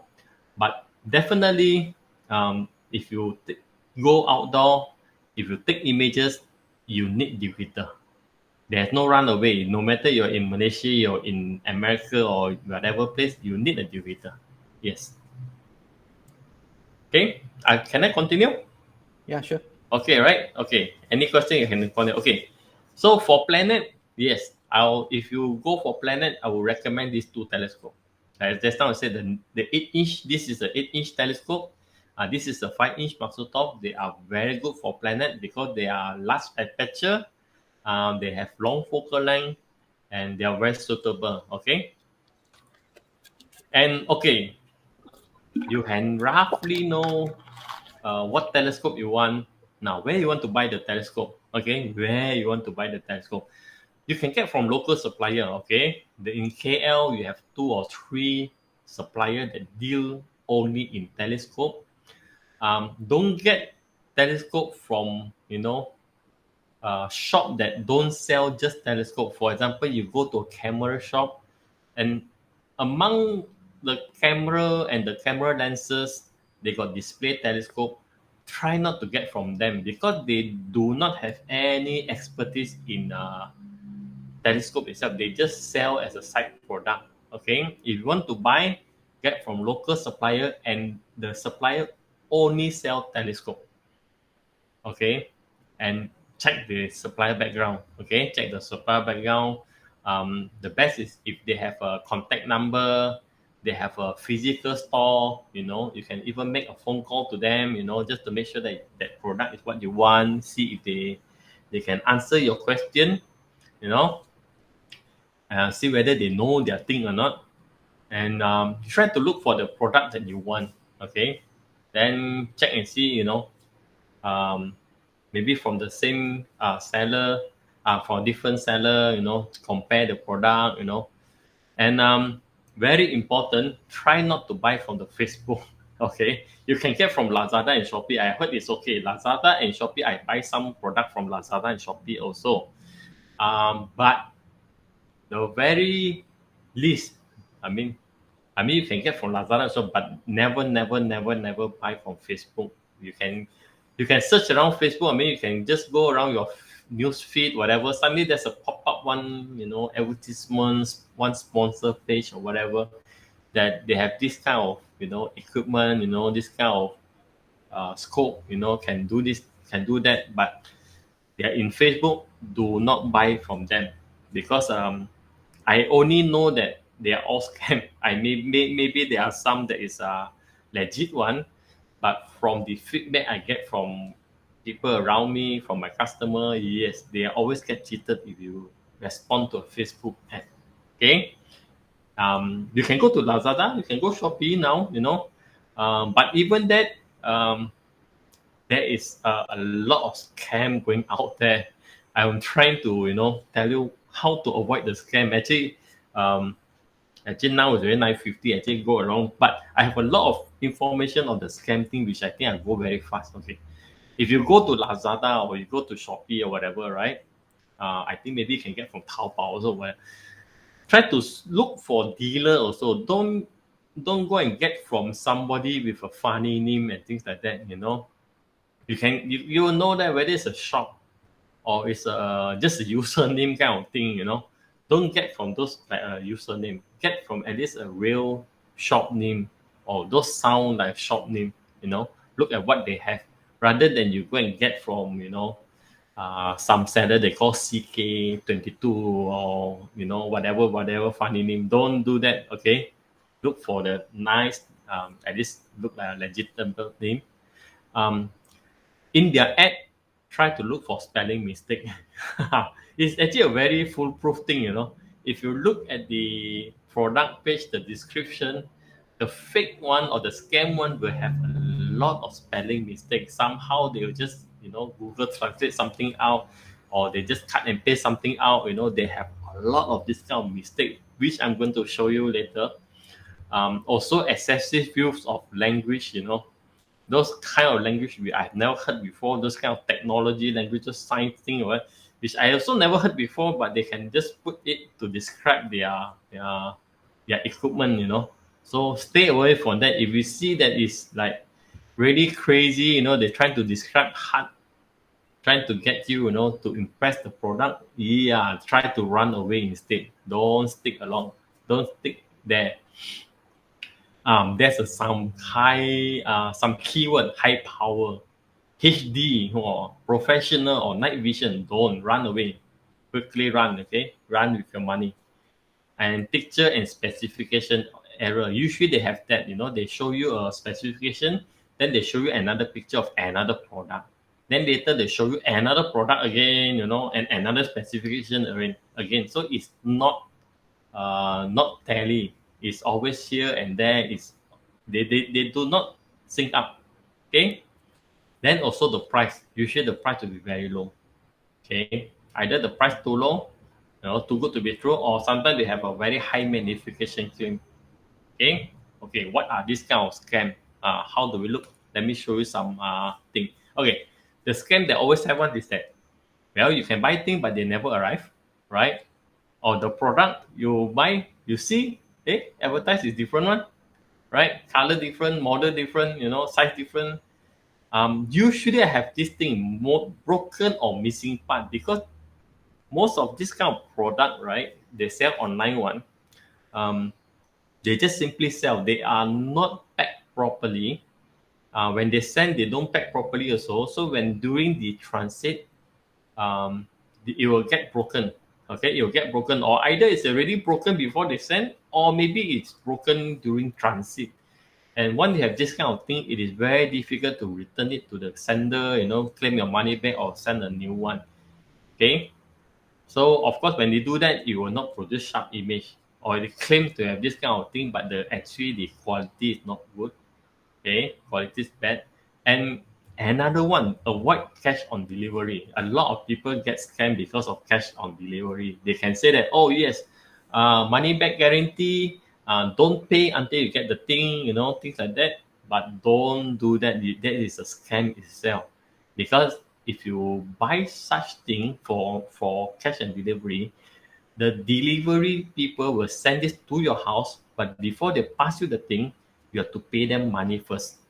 Okay, it is the rule of the COD. You have to pay money before you take a look at the thing, because I said that if you don't pay money, you open up already, then you cannot return anymore. You have to pay money first, then only open anything, then only get back to them. So usually that by the time you pay money, they pass you the thing, the courier service or whatever, they run away already. Okay, you left with the product. Sometimes there's not even a thing inside there. It's just an empty package with something else, So avoid cash on delivery. Nobody will sell thing to you, give you the thing without getting payment first. Okay.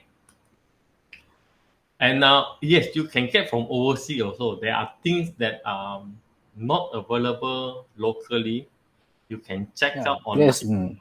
There's actually a question related to that. So from Kit Kat Lau also. Is it a good idea to order direct from China? Okay. So because, for example, a Dobsonin from China costs about 1,300, and with the shipping it's 1,500. And then also another related question from Everett Yo also, like there's a lot of this product on Lazada or Shopee from China, but there's labeled as a Celestron, etc.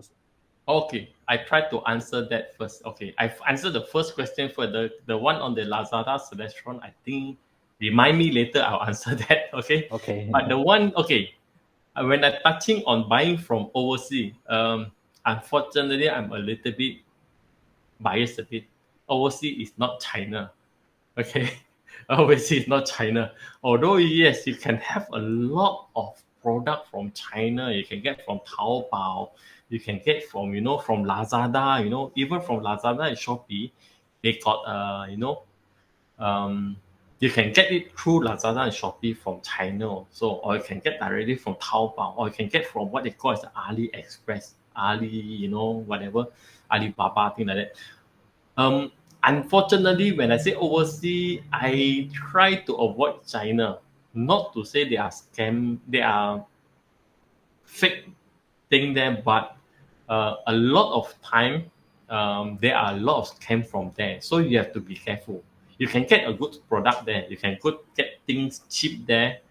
Um, you can you can. There's a lot of seller. They are true seller. True company, but do some background check first. Do from some background check.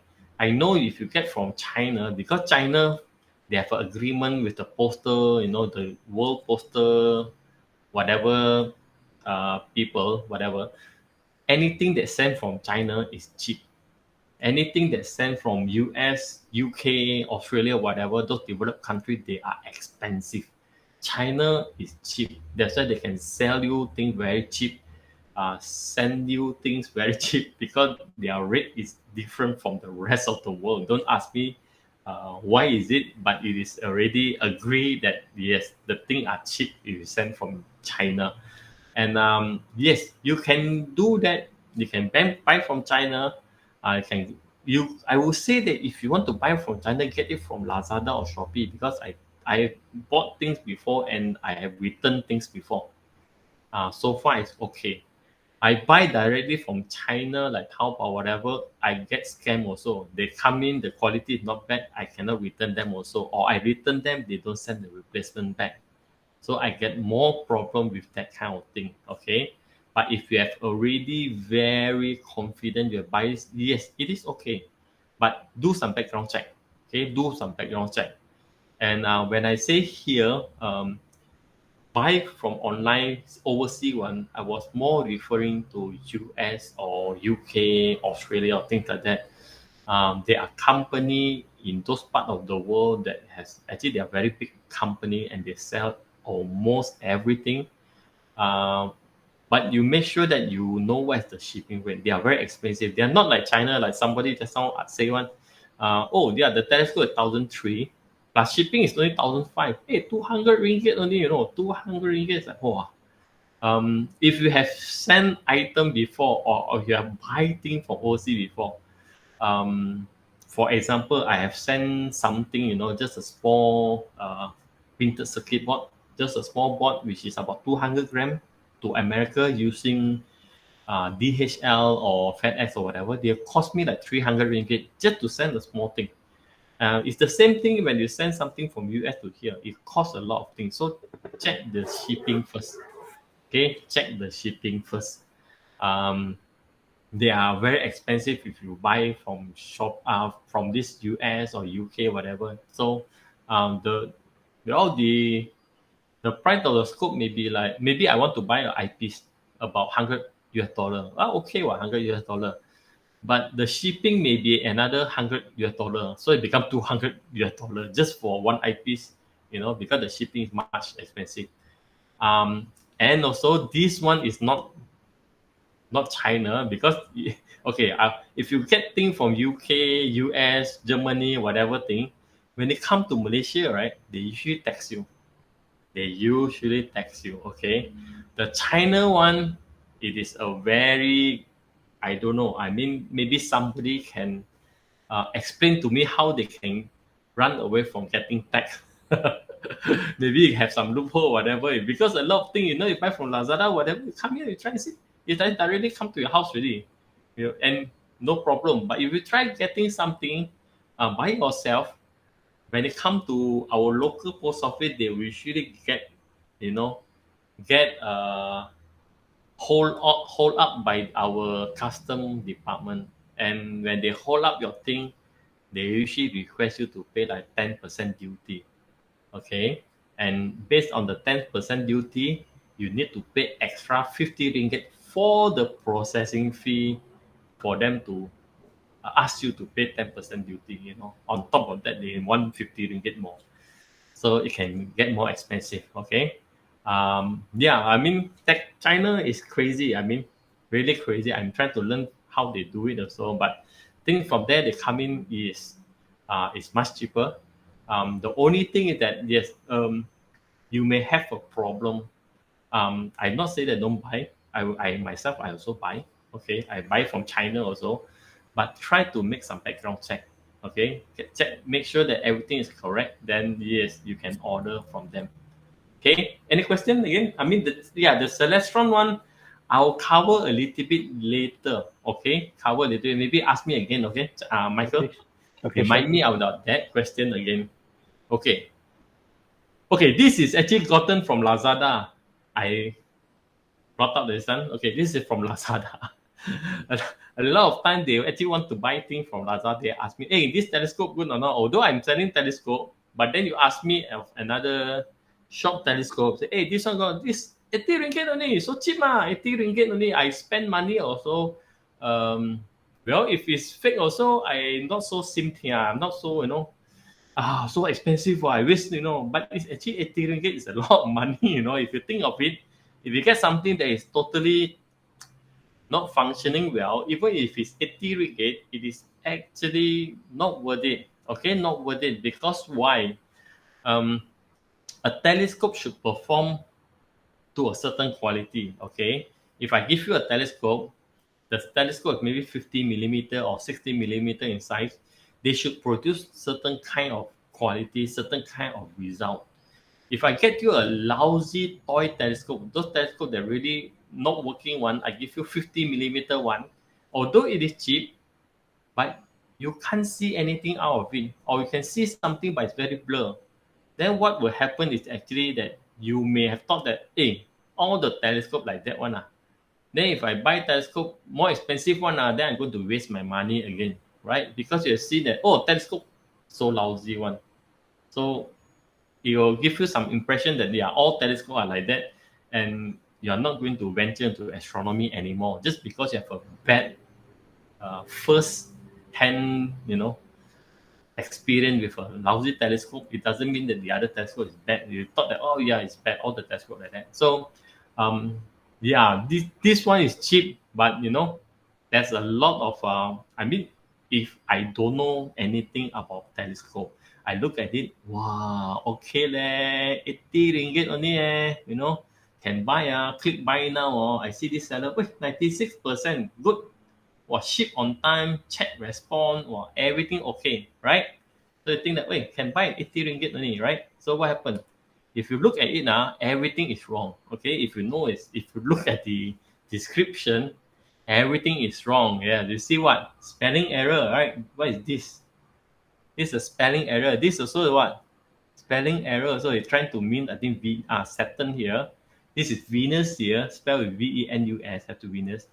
And professional ultra HD. Wow. Don't know what's that for. Space observation, you see. And 20 to 32x only. And it give you this these are actually the eyepiece. Okay, the eyepiece, I told you about the eyepiece focal length. This is a 6 mm, this is a 20 mm. And well, from the eyepiece, you actually need the focal length to calculate the magnification. Right now, I don't have that information because by right, it should give me how big is the lens size, and it should give me how long is the focal length. These two are important, but then not this and this. Okay, these are okay lah, but these are not important because I can calculate by myself. Okay, so right now it did not give me, so it's not a useful information. And look at the star, blah blah blah, high definition, high magnification, one mirror for multiple use. If you remember, the telescope usually got refractor and reflector, right? One uses the lens, one uses mirror. There is one mirror, what multiple use, what's that again? One mirror. And actually, this is not a mirror telescope, this is a lens telescope, right? So one mirror. So where does it come from? I have no idea. So by itself, you see that, description also wrong already. Then, large diameter. Haha, large diameter, what does that? It's small only. I'm sure it's very small only. I don't know how small yet. But it said large diameter. So, and also here, it tell you, I can see, let me see, it's something blocked here, but I tell you certain kind of like finder scope. How big is the finder scope? Now I'm going to show you that later. The finder scope is wrong already. Okay. And telescope view. Hey, look at this bird. Through the telescope, very nice. If you look at other scope, ordinary telescope, I don't know what does it mean by ordinary telescope. It is reverse viewing. Okay, but actually that telescope, the one you saw yes, it is upright like that. But this, you can only see this upside down if you use a reflecting telescope. Okay, so, and of course, it just reverse the same photo. It just reverse, then it just make the color not nice, desaturate the color. It's the same photo, same photo, and desaturate. Then become like that one. This so good, this so bad. Then I thought that his telescope is good, right? Then precise positioning of star finder. I don't know what that means. It doesn't show you anything, right? I think it actually meant this finder scope, but then all the finder scope are actually looking, find object, thing like that. So let me move again. Okay. Now we start to go to the product parameter. See, just now the finder is say how big? I think it's like 5 times 25, whatever. Now it's around 5 times 18. It's different really, you see? And the focal length now we get it. It's 40 mm. 400 mm focal length.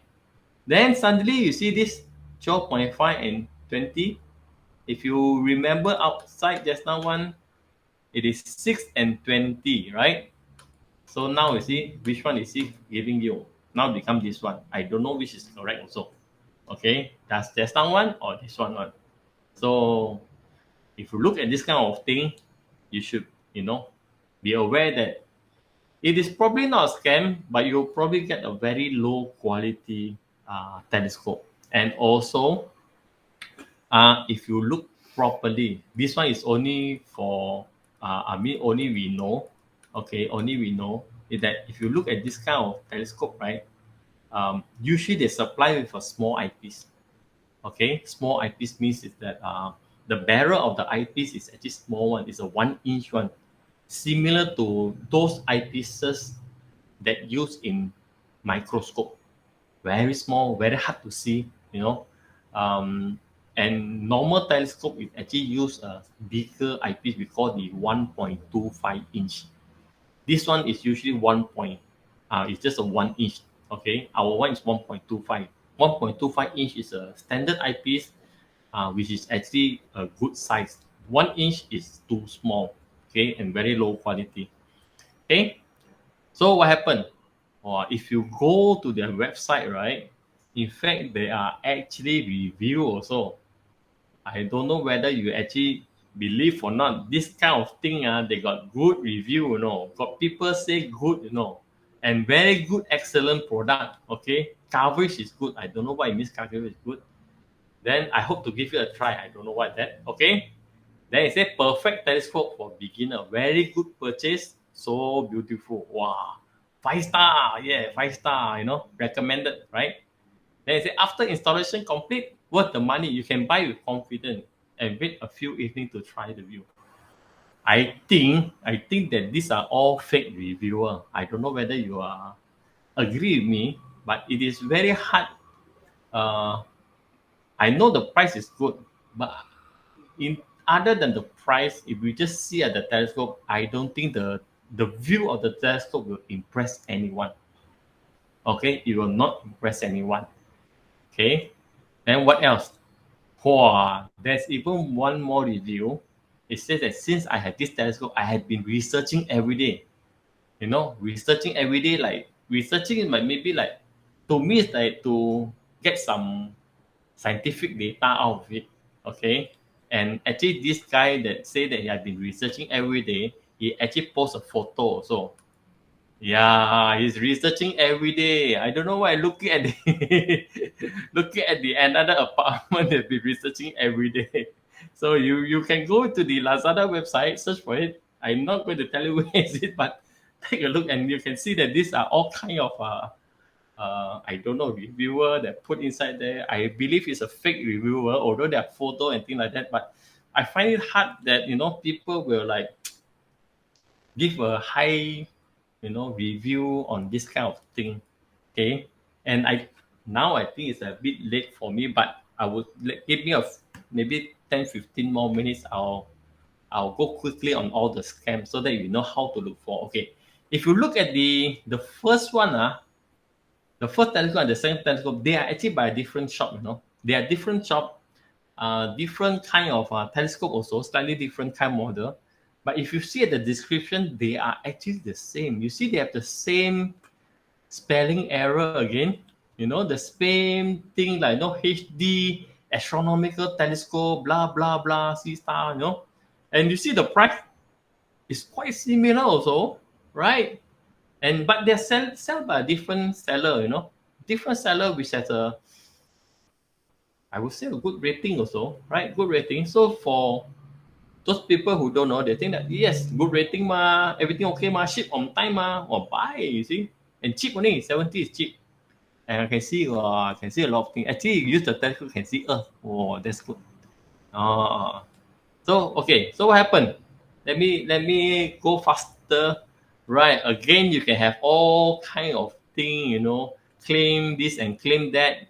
And now it say claim that this is a 90x, 90x refractor telescope, okay, 90x, blah blah blah blah blah, or 90 times magnification.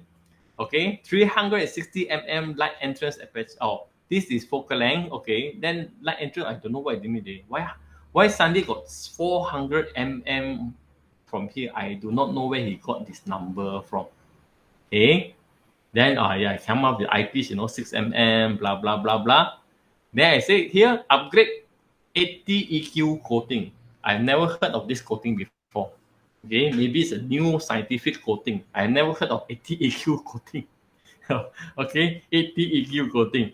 I only know that there are telescope model that called 80 EQ. It's an 80 millimeter telescope on the EQ mount. Okay, I've never heard of this thing before.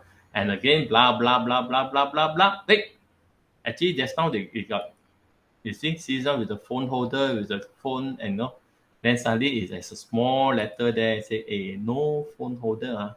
Because I know that from the review, a lot of people asking, "Where's the phone holder?" Because there's no phone holder. So now they put there no phone holder there. And yeah, let me see the photo there. You see the photo there, and the first thing that you see at all in front of this is the finder scope.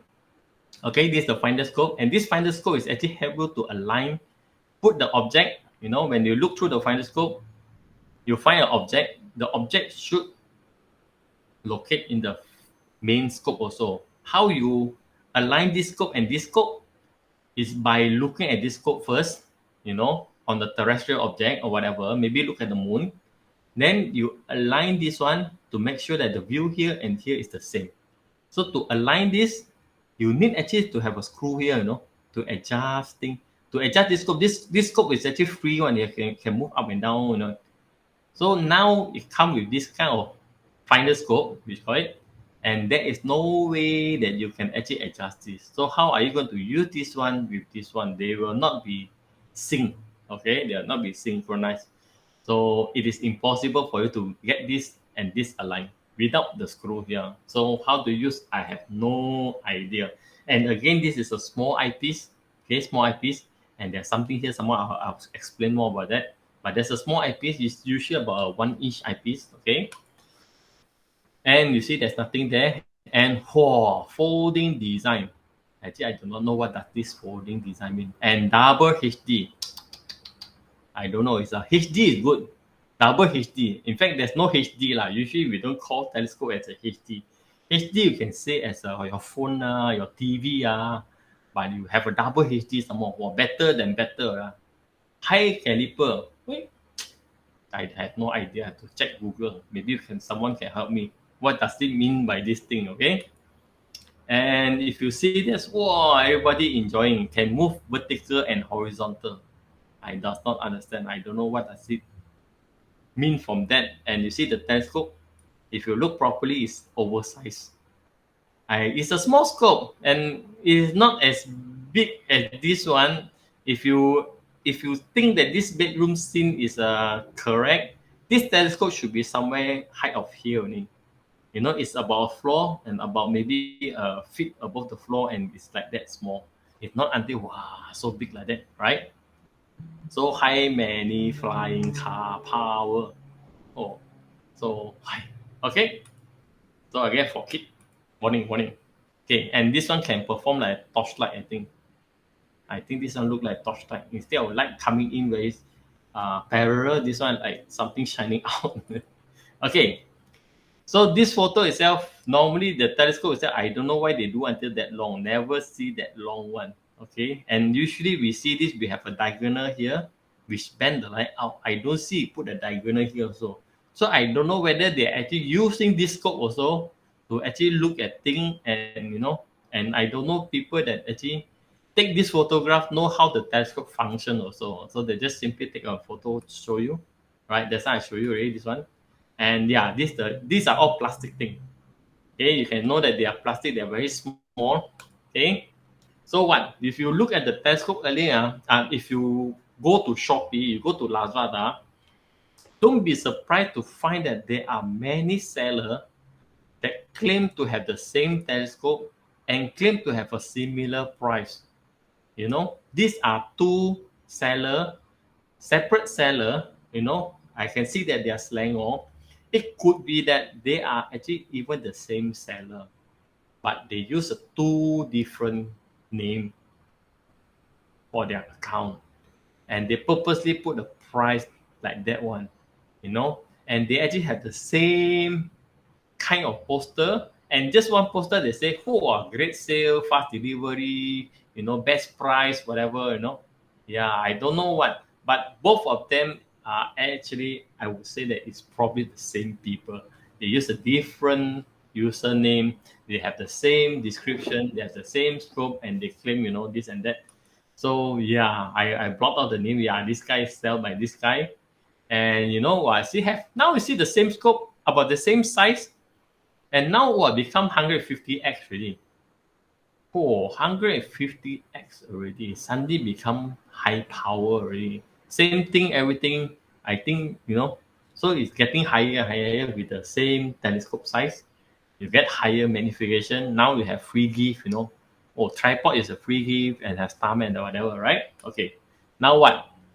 Oh, why? Because I think can get higher power because it got this adjustable and elevated air movement, whatever. I don't know what is that. Maybe somebody can help me, It's like too high language for me. I do not understand. Then here it got like 70 millimeter. Okay, good, because it got the aperture, right? It has the focal length, but suddenly the aperture and the focal length, suddenly they have this oblique mirror. What is that? I'm not sure. Then 90 degrees warp rev machine. Oh, actually, I don't know what's that. And yeah, I got a warning here, okay? If you see that thing color not correct, it's because of your resolution, okay? Okay, it's a resolution. Okay, so what else? What else is there that is, okay, they have the photo again. And yes, you have this star chart. Suddenly you have this star chart, and for your information, this kind of star chart is called planisphere. And it is actually, you can use it, but it's not suitable for our local use. Why? Because for the local use, actually we can see much more sky. You can see actually bottom, and this one is made for those in the probably northern hemisphere. So you can see less part. We can see more on the southern sky. So this one is not accurate. So, but they give you at the free gift. And here they can say that, oh, we have universal 5.0 density bud film cover. I've seen this one in the internet quite a lot from China internet website. They usually put this as a 5.0 density bud film. This is actually they're trying to copy, but unsuccessfully. The actual actually the description for this is actually referring to a solar filter. Okay, referring to a solar filter. A solar filter that we use one, it look like aluminum foil. It's actually called better solar filter because the manufacturer called better. And this one, it shows me that it says it's a 5.0. It says it's a, I was saying that, yeah, it may be a solar filter. But once I look inside that, okay, and when I look inside that, okay, there's no filter there, right? There's a photo there. Can you see a filter there? Actually, there's a small filter here. Okay, there's a filter here. There's a screwdriver here, which is I don't know used for what. Usually they no need to do that. And you have two of this long tube, okay? Normally we don't use this kind of long tube. I don't know why they have this long tube there. I know that we have certain tube like this, shorter, which we use as a Barlow lens, something that we multiply the image.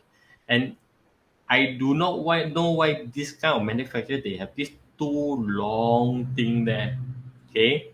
Then later I find out that I think they are the Barlow lens, but it is totally unusable. Okay, I can tell you that it's totally unusable. It's no use for this. Okay. Then what happened? Well, got people actually writing review and post photo. You see, the setup is great. Setup is great. Okay, go YouTube. Then you post a photo like that. Then you can see that you put this tube there. And I don't know how this thing can actually focus by putting this tube and things like that. So I don't know whether the reviewer is true or not. Okay, true or not. Okay, so yeah, I think what we do that I still have a lot of thing on the scam thing, but you probably get the idea of how to look for this kind of thing. Look for language, look for this thing. In fact, I have the whole thing. A whole thing of scam. Some more people claim this big and that big, things like that. Okay, one thing I want to put inside: when you buy something, that is not, like a scam kind of thing, they put a product on thing.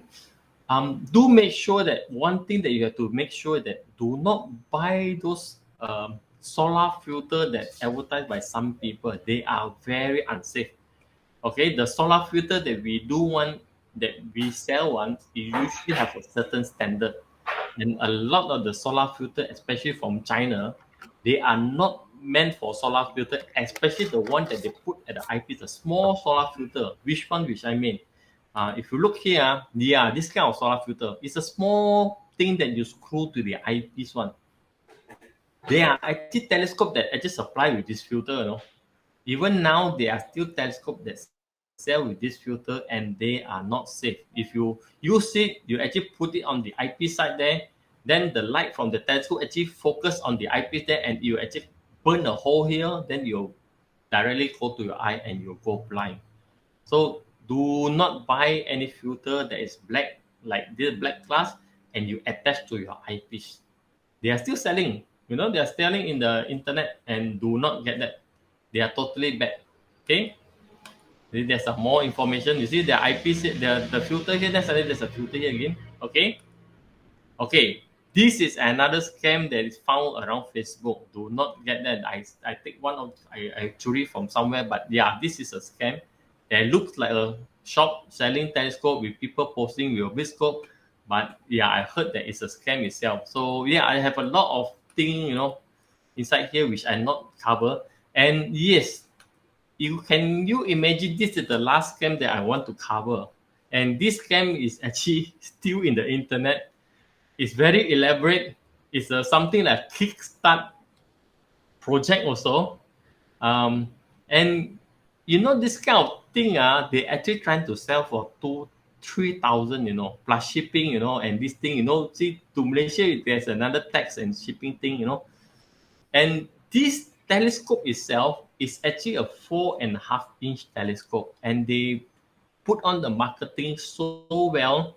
They have so-called professor from this John Hopkins University testimonial, say that, this is the best telescope. You can see, 10 times better than ordinary telescope and things like that, and all these things, and they're selling for this, and actually got people buy. But if you go and look at the review, right, everybody was cursing. Okay, everybody cursing. I didn't put the review here, but you can go. This is actually real page in Amazon itself. Okay, real page in Amazon itself. We'll take a look.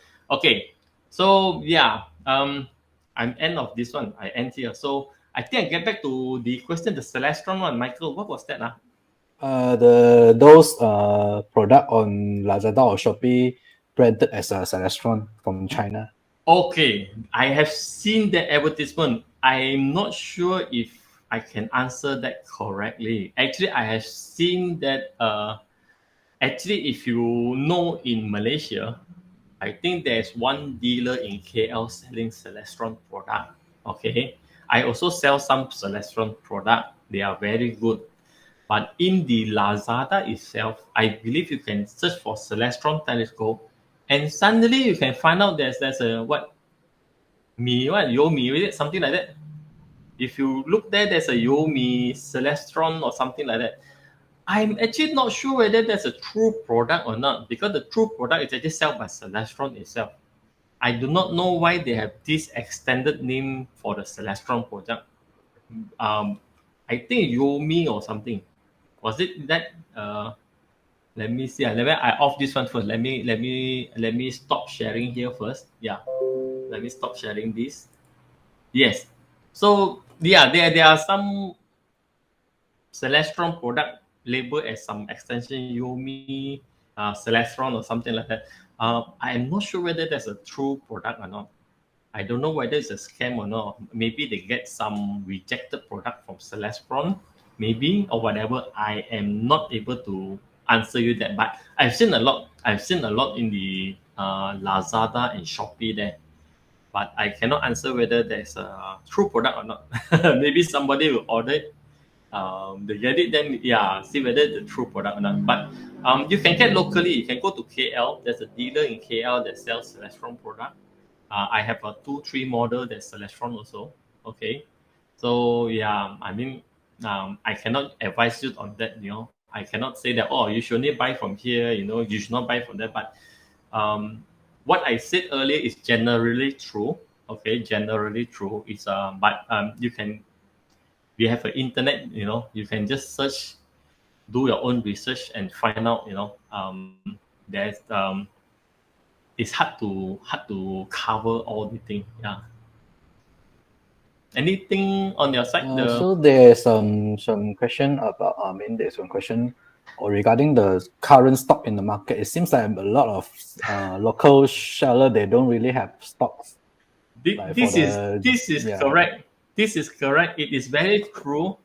If you ask all the seller, those Celestron or Skywatcher or whatever, if you ask them, hey, you have this stock, we don't have this stock. When can you bring in? We are ordering already, but the next shipment will be in July next year. Can you imagine that? Actually, next year, July. In fact, it is true because I have actually I have received another shipment I got in July. I think July, August, I got one shipment. That shipment I actually ordered in November last year, and I already got it. And before that shipment arrived, I have already been contacted by my supplier, somewhere in April or May, to say that if I want to place a new order or not of telescope. Yeah, I say, okay, can place order, but after that the order is about to finalize, they say that yes, this order will be shipped in July next year. So imagine there's a 1 year of wait in July. So it is true. If you go to the international website, telescope dealer all around the world, if you search for certain telescope, you can find that the telescope are out of stock. I've ordered a few things. I tried to order even a simple, those laser collimator, not the cheap one from China. These are the expensive one from US. That cost about 2,000 ringgit for a nice collimator, very accurate for those high-end scope. It cost me about 2,000 ringgit, and I actually have to wait for about 6 months to get that collimator. I just got it. I ordered in April. I just got it in late October or something like that. Yeah, so it's everything is late. They say that it's because of the effect of the COVID itself lah. Initially, during the COVID, you have a factory shutdown. Then factory shutdown. Then those people that supply raw material to the factory, they stop also. Then when the factory are already going up, then the raw material cannot supply to them yet. Then and then they have all kind of change effect, and yeah, then that's where we are now. So yeah, it's true that there are shortage of telescope. Certain model of them, yes, there's a shortage, and it will not get back well until sometime mid of next year. Okay. So how about your own stock? Do you have any, like, maybe you can show your website, or some people that I think they didn't know that you are actually delivering worldwide. No, sorry, nationwide. Nationwide. Because we mentioned you are based in Penang, so you are Yeah. actually sending the whole Malaysian market, right? Yeah. So I have my website. Okay. I'll share to you here very fast. Where's my thing? Okay. I share to you very fast. Okay. Share to you very fast. Okay. So if you look here, yeah, this is my website. Actually, I do not. What I'll do that. Actually, I do not update my website earlier. I do not update my website as frequent as I want. Okay, you see the last time I update was somewhere in September when I got the new stock here. They come in, and now I have limited of this stock now. Okay, and if you go to my product, I actually have a few other product. Most of them are actually out of stock. A lot of them out of stock. There are actually two more model of telescope which I comes in, but I didn't list it here. So what happened is that I actually, when people see this kind of website, what they do actually they contacted me directly, so I can tell them, immediately which is in stock and which are not in stock. And looking at the customer, actually the customer that approach me most of the time is first time customer. They have not owned a scope before.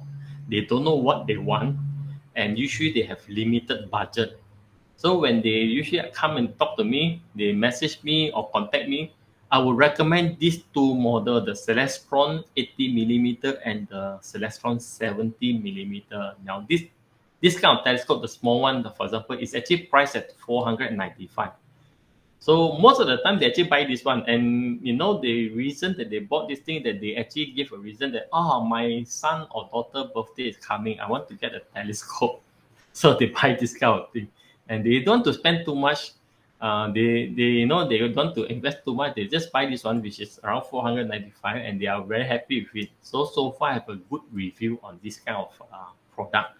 Okay. So the other one, if you think that, you want a bigger one, then you go for the 80mm one, So the 80mm one is priced around 995, and this is a good product also by Celestron. And yeah, this kind of product we still have in stock, but a lot of other product we are starting to get less and less. In fact, the stock is fast diminishing, fast disappearing, and yeah. So yeah, this is about what I can cover. Yeah. Okay, so there's another question from Hong Wei Tan. Can you discuss about the brands and spec for selecting equatorial mount, such as the telescope load and portability, and also the issue with the latitude adjuster, because some cannot go very low, right?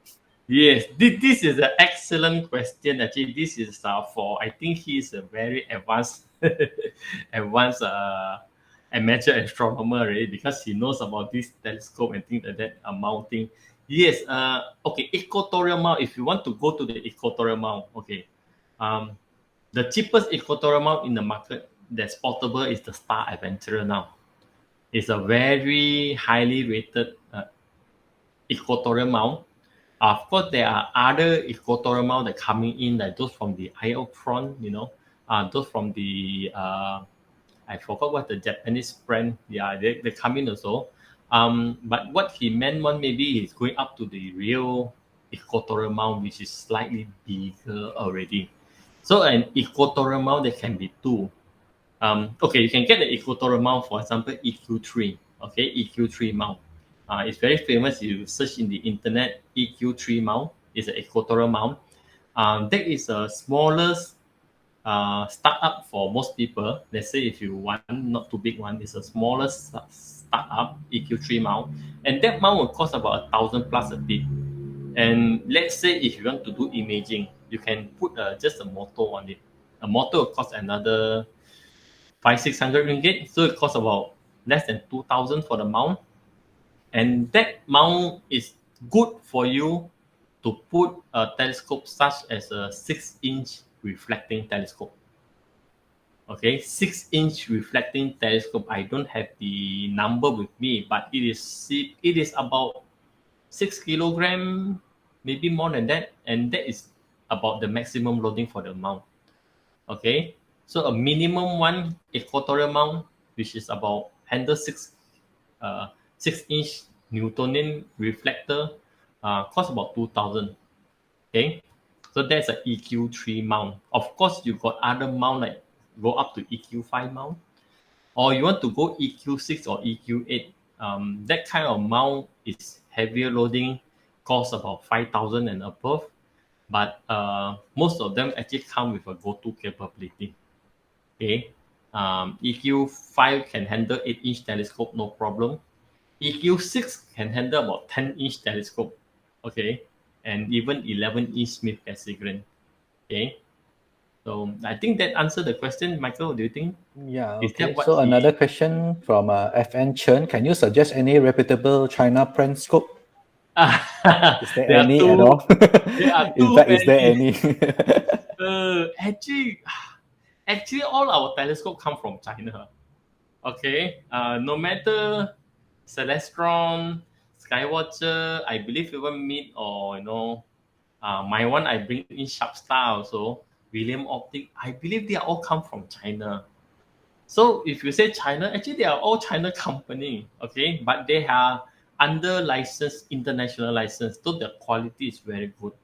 If you say just China and China company, it is very difficult to say, because what happened is that the actual China company that produce good telescope, they actually do not sell by one unit.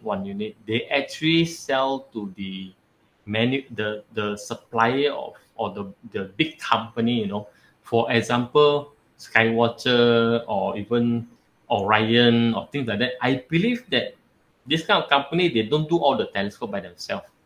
There are many telescope models that are made by somebody else, and up to a certain quality, then they rebatch it as their telescope. I believe that's what happened. So I don't think there's any company that actually make their own whole telescope, and it is hard to say what company in China, other than the Celestron, Skywatcher, whatever, that actually uh, safe enough to buy from. Okay, if you can search around, there are actually a lot of optical company in China, and I believe they don't sell to individual. They actually mass produce and they sell by large quantity to this company are what we call the OEM, original whatever manufacturing. I forgot what's that name. Yeah, but it's something like OEM like that. So they produce in large quantity and they don't sell to individual. They supply to big companies, and later they will rebrand to their the company name and things like that.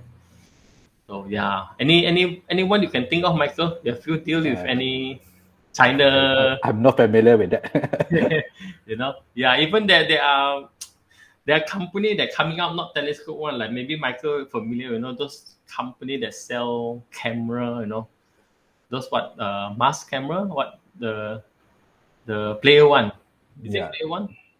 Yeah, they're But those they are selling camera and filter, not so much on the telescope, telescope. right? Yeah, they're more than, I mean, there's a lot of this kind of company that trying to get into the market.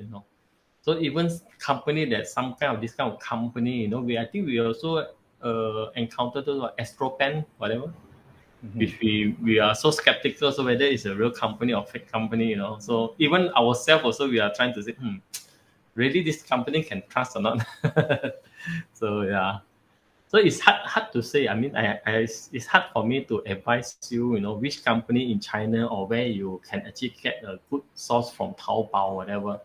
Because even myself, I get scammed once in a while, because there are certain things that I was like, this is so cheap. It's hard to get here. Maybe I try my luck and see. Or sometimes it arrive, sometimes it doesn't arrive. Sometimes it arrive, but it's a wrong specification and things like that. So there's a lot of possibility, You may get a good product, but you may end up with something else, you know. Yeah. So, So yeah. Derek and Hong Wei was mentioning ASCA and also Sky Rover. How about them? Yeah, I think they are more better. ASCA is definitely better. ASCA is actually made by Sharpstar. Sharpstar is the main company, but they are producing telescope, very good telescope. I've shown you the the the telescope earlier in the picture. In fact, I brought in a few telescope from Sharpstar and ASCA. ASCA is their line for telescope, but designed for camera use, like telephoto lens like that. And Sky Rover is a very good company. I heard a very good review about them. I have not dealt with them before, but I heard a very good review, and I believe a lot of their telescope is actually sent to America and things like that, and the telescope is actually rebranded into another name. Okay, I believe the Sky Rover is actually rebranded into a few model in US and Europe itself. So it's a good model. It's a good company, but you have to, if you know that company is good, you make sure that you buy directly from that company or their authorized agent, and not from any company that they say, oh, they sell Sky Rover. They may be a scam, you know. If you can try get from the directly from that. Like for example, Sky Rover get directly from Sky Rover. For Sharpstar, you can go to the Sharpstar thing, or I actually have some model of Sharpstar also. So they are good telescope, very good telescope, very good pricing. You know, it's how to say I'm very happy to get this kind of product lah, like Sky Rover or Sharpstar, that actually company that produce high quality equipment with a very good pricing. Okay, good question. Thank you very much for the question. How about another one named Max Vision? Have you heard about it? Max Vision, I heard about that, but I'm not sure. Actually, I heard about that. Maybe I can. I'm not sure about that. I heard something like that, but it's not that. It's I'm not uh, familiar at all. You know, I'm not familiar at all with that thing. Maybe it's not that famous, or maybe it's totally miss my. You know, I totally overlook it. Yeah, but I'm not sure about that Max Vision. I heard about it. I think I heard about it, but I cannot recall what telescope they do. Okay, what telescope they do. Also, another is a Bosma. Bosma is to me, I will avoid Bosma. I'm sorry if there's any dealer out there that do Bosma. Okay, there are other company that is they don't make their equipment. They actually get from other factory. I believe Bosma is one of them. The other company is Tasco. I don't know if you heard of it. Tasco, what TASCO. And other than Bosma, there are Tasco. There are cannot remember. That's another one that's very famous also. They don't manufacture binoculars or telescope, but I think they get it from other and they brand them. The quality generally is not that good. Oh, the other one is okay, but they call it Bushnell. Bushnell is not that high end, more to mass produce also. Bushnell, okay, they sell all around the world, but I don't. Their quality is not very consistent. Not very consistent. Yeah. Other than the Bosma, other than the Bushnell I told you, and the Tasco TASCO. Okay, but I think we don't get that a lot here. Maybe from OC, from China side, but not a lot from Malaysia. Okay. Okay, so I think we have answered most questions regarding telescope itself, like buying telescope itself. The remaining question most are like peripheral and also maintenance. Do you think you want to cover that quickly, If maybe? you have time, I don't know, people will die now. But I'm not going to cover a hell lot of maintenance. But I'll tell you something. Maybe just some quick question and just quick Yes, answer yes. on that. A lot of people ask me, "Hey, I got a telescope. How do I maintain it?" So there is fungus. one. That one I'll mention later. So there is one question from Everett Yo. Is are there any good light straws, or better we craft our own for certain like Newtonian reflectors? come against certain The class. light shock, the blocking light, then the light shield or something. Do you understand the question? I mean, what does Are it they good light shroud or better to craft our own one? I think it means the what you if call the light shock, I the know. one we put, Okay, if you are referring to that question, if I think your question, I understand your question correctly. You are he's referring referring to large Newtonian Dobsonian. reflector. I think the large Dobsonian, usually they only have that, right? Those trust tube Dobsonian. Yeah. Then they have the cloth covering it, right? Is that But he's correct? mentioning Newtonian reflector. I think should be Dobsonian. Yeah. Yeah, Dobsonian. Those Newtonian reflector, and basically they put the light shroud one is actually for those very large truss tube reflector. Remember just now I show you the thing Super large Dobsonian. the large Dobsonian there. I don't know whether I got time or not. Let me try to give you a very fast one and screen Yeah, again. I think maybe you just mentioned is say readily Yeah. or we can have to make our Yeah, own. usually, I'm not sure whether if it's really a large Newtonian, actually the large shroud will not really help because the light path, although it looks like it's an open tube, but because the light is actually concentrating from the primary going in to the secondary and bounce back to you, right? So it's actually not affected by the light at the side. And usually, if you have this kind of telescope, you actually bring it to a dark sky. And I've seen people use without the shroud also. Okay, I've seen people use without shroud. And when I was in America, I actually used a 16-inch telescope without that shroud. Okay, and it works perfectly. I can see everything clearly. But that is from the dark sky. Oh, that's from the dark sky. So if you are here, maybe you maybe need it. If there's a street light somewhere, then you need it. I hope. She's using a Skywatcher Heritage 130p. Oh yes, that is a trust tube one. That's a trust tube. No need for that scope. I think it's don't really need. It's a collapsible Dobsonian. Yes, that's a collapsible Dobsonian. I don't think that one will affect a lot. Yeah, I don't think there's affect a lot. Okay, so there's another one asking how to clean the telescope. I think that one it will take a lot of time to It'll take a explain. long time. Yeah. Yeah, so not today. And Yeah, then you maybe can contact me, offline yeah. later, to So get you can some. find the contact information from from his website. Yeah. Then from some more on the maintenance, like you mentioned just now, the fungus also from Luke Skywalker and also Nicholas Fu. Is there any risk of fungal growth on the lens, like camera lens? How to reduce the risk? And is it a must to store in a dry cabinet? For telescope, it is not possible to store in dry cabinet. It is too big. Okay. Actually, the telescope will not get fungus. What will get fungus is actually if we do not take care of it. Most of the time, people use their telescope. After they observe it, they just keep it. Then they throw inside the maybe let's say a storeroom or something by the side or whatever. Just leave it like that, or if you do that, then you will get fungus. What a good way of preventing fungus is that every time you do observation, when you bring the telescope in, right, see if you can dry it with a hair dryer first. Use a hair dryer to dry it. There should be some dew somewhere. Dry it with hair dryer. Then close the telescope. There's a dust cover for the telescope, the front cover, the dust cover at the focuser. Close it.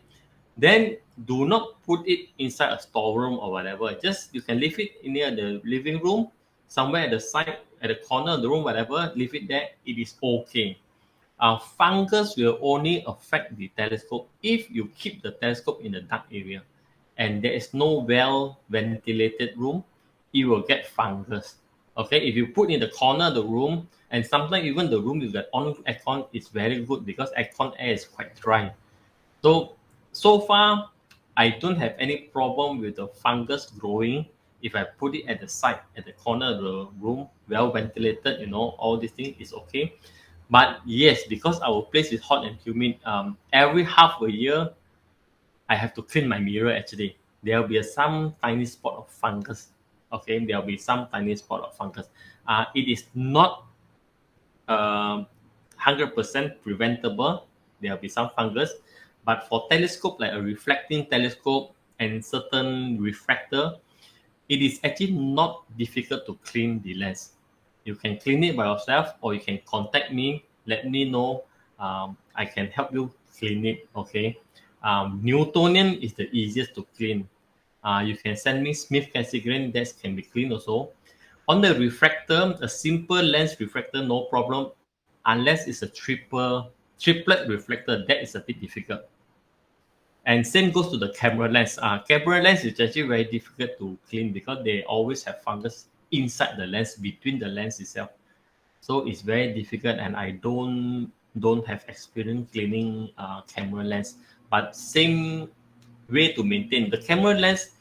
You should never leave the camera lens in your camera bag for over a period of time. You can leave it on the bag, but you put some desiccant gel. Once in a while, open out the bag and play with the lens for a while. You cannot just leave it for half a year, 1 year. You will sure get fungus. You cannot run away from that. Telescope or camera lens, you cannot run away from that. Good thing is that the best is take it out once in a while, or maybe use a hairdryer, warm it up a bit for a while. Once every 1 month or whatever. Yeah, if you just leave it long enough, it will get fungus. Okay. Okay. Another related question from Jared Chong. So in a private observatory, do we need a humidity control if the telescope is left on the stand without storage? Okay. In fact, you do not need. I have a observatory, roll-on roof observatory. It is open air. It gets quite humid at my place also. No, it is quite impossible to. You can install a dehumidifier. You can install one. That would be very good if you can install one. For me, I have not, because my concept, my observatory design is actually open air, so it may not be that useful. But same also, what I'll do that from time to time, I'll definitely use the telescope. If I don't use it for 2 months, 3 months, in a period, because of raining or whatever, I will try to go there and use a hairdryer to dry it up once in a while. So that is good enough. Okay, that is good enough. If you have a refractor, right? Refractor got a tube, everything, right? When you cover the refractor tube, you can actually put some bag of desiccant in front also. That will help a lot. You can put one bag desiccant in front of the front element. You put a small one at the eyepiece side. That will help a lot. Even for the Smith Cassegrain also, in the cover between the lens, I put desiccant inside and close it. It will work. Okay, it will work. It's impossible to get the whole place get dry up or put your telescope in the dry box. But yeah, you can put your desiccant on your telescope itself. Even the camera lens in your camera bag, you put the desiccant in your camera bag. It will help a lot. It will definitely help a lot. Okay? Okay, so I think we have another 2 more questions, but not so related to what we are talking today. Yeah. Okay, one is from Jared also. He asking what's the minimum spec for image processing for the computer. I think that one is also very difficult to say. Difficult to say, yes. Yeah. Any modern computer now can process. They are not that. What happened is that most of the computer now can process the image processing. It's just that whether it's fast and slow. I don't think there's any limitation now. Okay, it's just fast and slow. I have used a 10-year-old laptop also. Okay, and it still process out well, just a bit slow. Okay. Okay, So another what's the other one? Is about imaging also from Jared. So in a city where light pollution is about like bottle 7 or 8, is it feasible to get good quality deep sky object images? Yes, definitely. Yeah, I think if you look at our recent contest entry, there are actually a lot of good photos taken from KL. Yep. Actually, excellent photo taken from KL. Our master imager, William Chin, is from KL. It used to be in PJ itself, I think. And we still have the president of the Starfinder, Fonky. He's directly in KL. And I think one person that always posts in the Facebook, that's a Malay guy, I think in KL also, right? He is taking a lot of deep sky image somewhere in the heart of KL. It is definitely possible to do that. like I said earlier, use a light pollution filter. The light pollution filter, especially the expensive one, the dual band, the L enhanced, L extreme, they are expensive, but they will help a lot in light pollution. I have seen people take in New York also. I have seen people posted taken from New York City, out of slightly off New York City a bit, bottom 9 like that, and it's possible. Okay, what you do? Yeah, sorry. Yeah, what you actually do? Jared, maybe you can just go through our photos for the context, because actually for every photo we have mentioned where the photos were taken from and what the equipment they use, including the filter. Okay, the reason we do that is so that for people maybe not so familiar with the offshore photography, they can know that, oh, what is possible. I mean, maybe that this one is taken from Batu Pahat, this one is taken from KL somewhere. Then you know that it is actually possible to take such photo from this kind of location. But what is the equipment they use? Maybe they use certain kind of filters to achieve this kind of result. Yeah, so from the information, you can actually know that what is possible from what location and what kind of equipment they use. Yeah, that is totally correct. Yeah, just go and look at people's photo. They have a description there. Yeah, then learn from there. I mean, I do that also. Sometimes I also, I lost touch of the technology thing. There are certain new filter. Then I say, hey, oh, I got this filter. Then go and search on this filter. Yeah, it definitely you need a filter, but it is possible to take from anywhere in Malaysia. Okay, so I think we have attend to most of the question. Yeah. Okay, so I think that's all for our session today. So again, we thank CK very much for his time. It has been a very, very fruitful, very informative 2-hour session today. So hopefully our program today has answered some of the very basic question about if you are interested, planning to buy a first telescope for your maybe for your purpose, either is for observation or for imaging. So if you have any further question after this, okay, feel free to contact CK for his advice and also some suggestion from him. Okay, so before we end, so again, please check out if you like our program, so check out our Facebook, our Instagram, our website, okay, our YouTube channel. Okay, all our past event are all is recorded and also posted, archived on our YouTube channel and as well as Facebook. But I think it's easier to look for them on our YouTube channel. Okay, so do follow us. Okay, subscribe to us. Okay, and for next week, I think we have the upcoming this interview with Apa Tilangit. So we are going to announce that soon. And then the last Saturday of this month, as usual, we have the virtual airport tour. Okay, and then we have a few more very interesting events coming up in December. Okay, so don't miss them. Okay, so keep an eye on our posting, especially on Facebook and on our website. So okay, thank you again to CK and also everyone who has been here with us tonight. Okay, good night and see you again.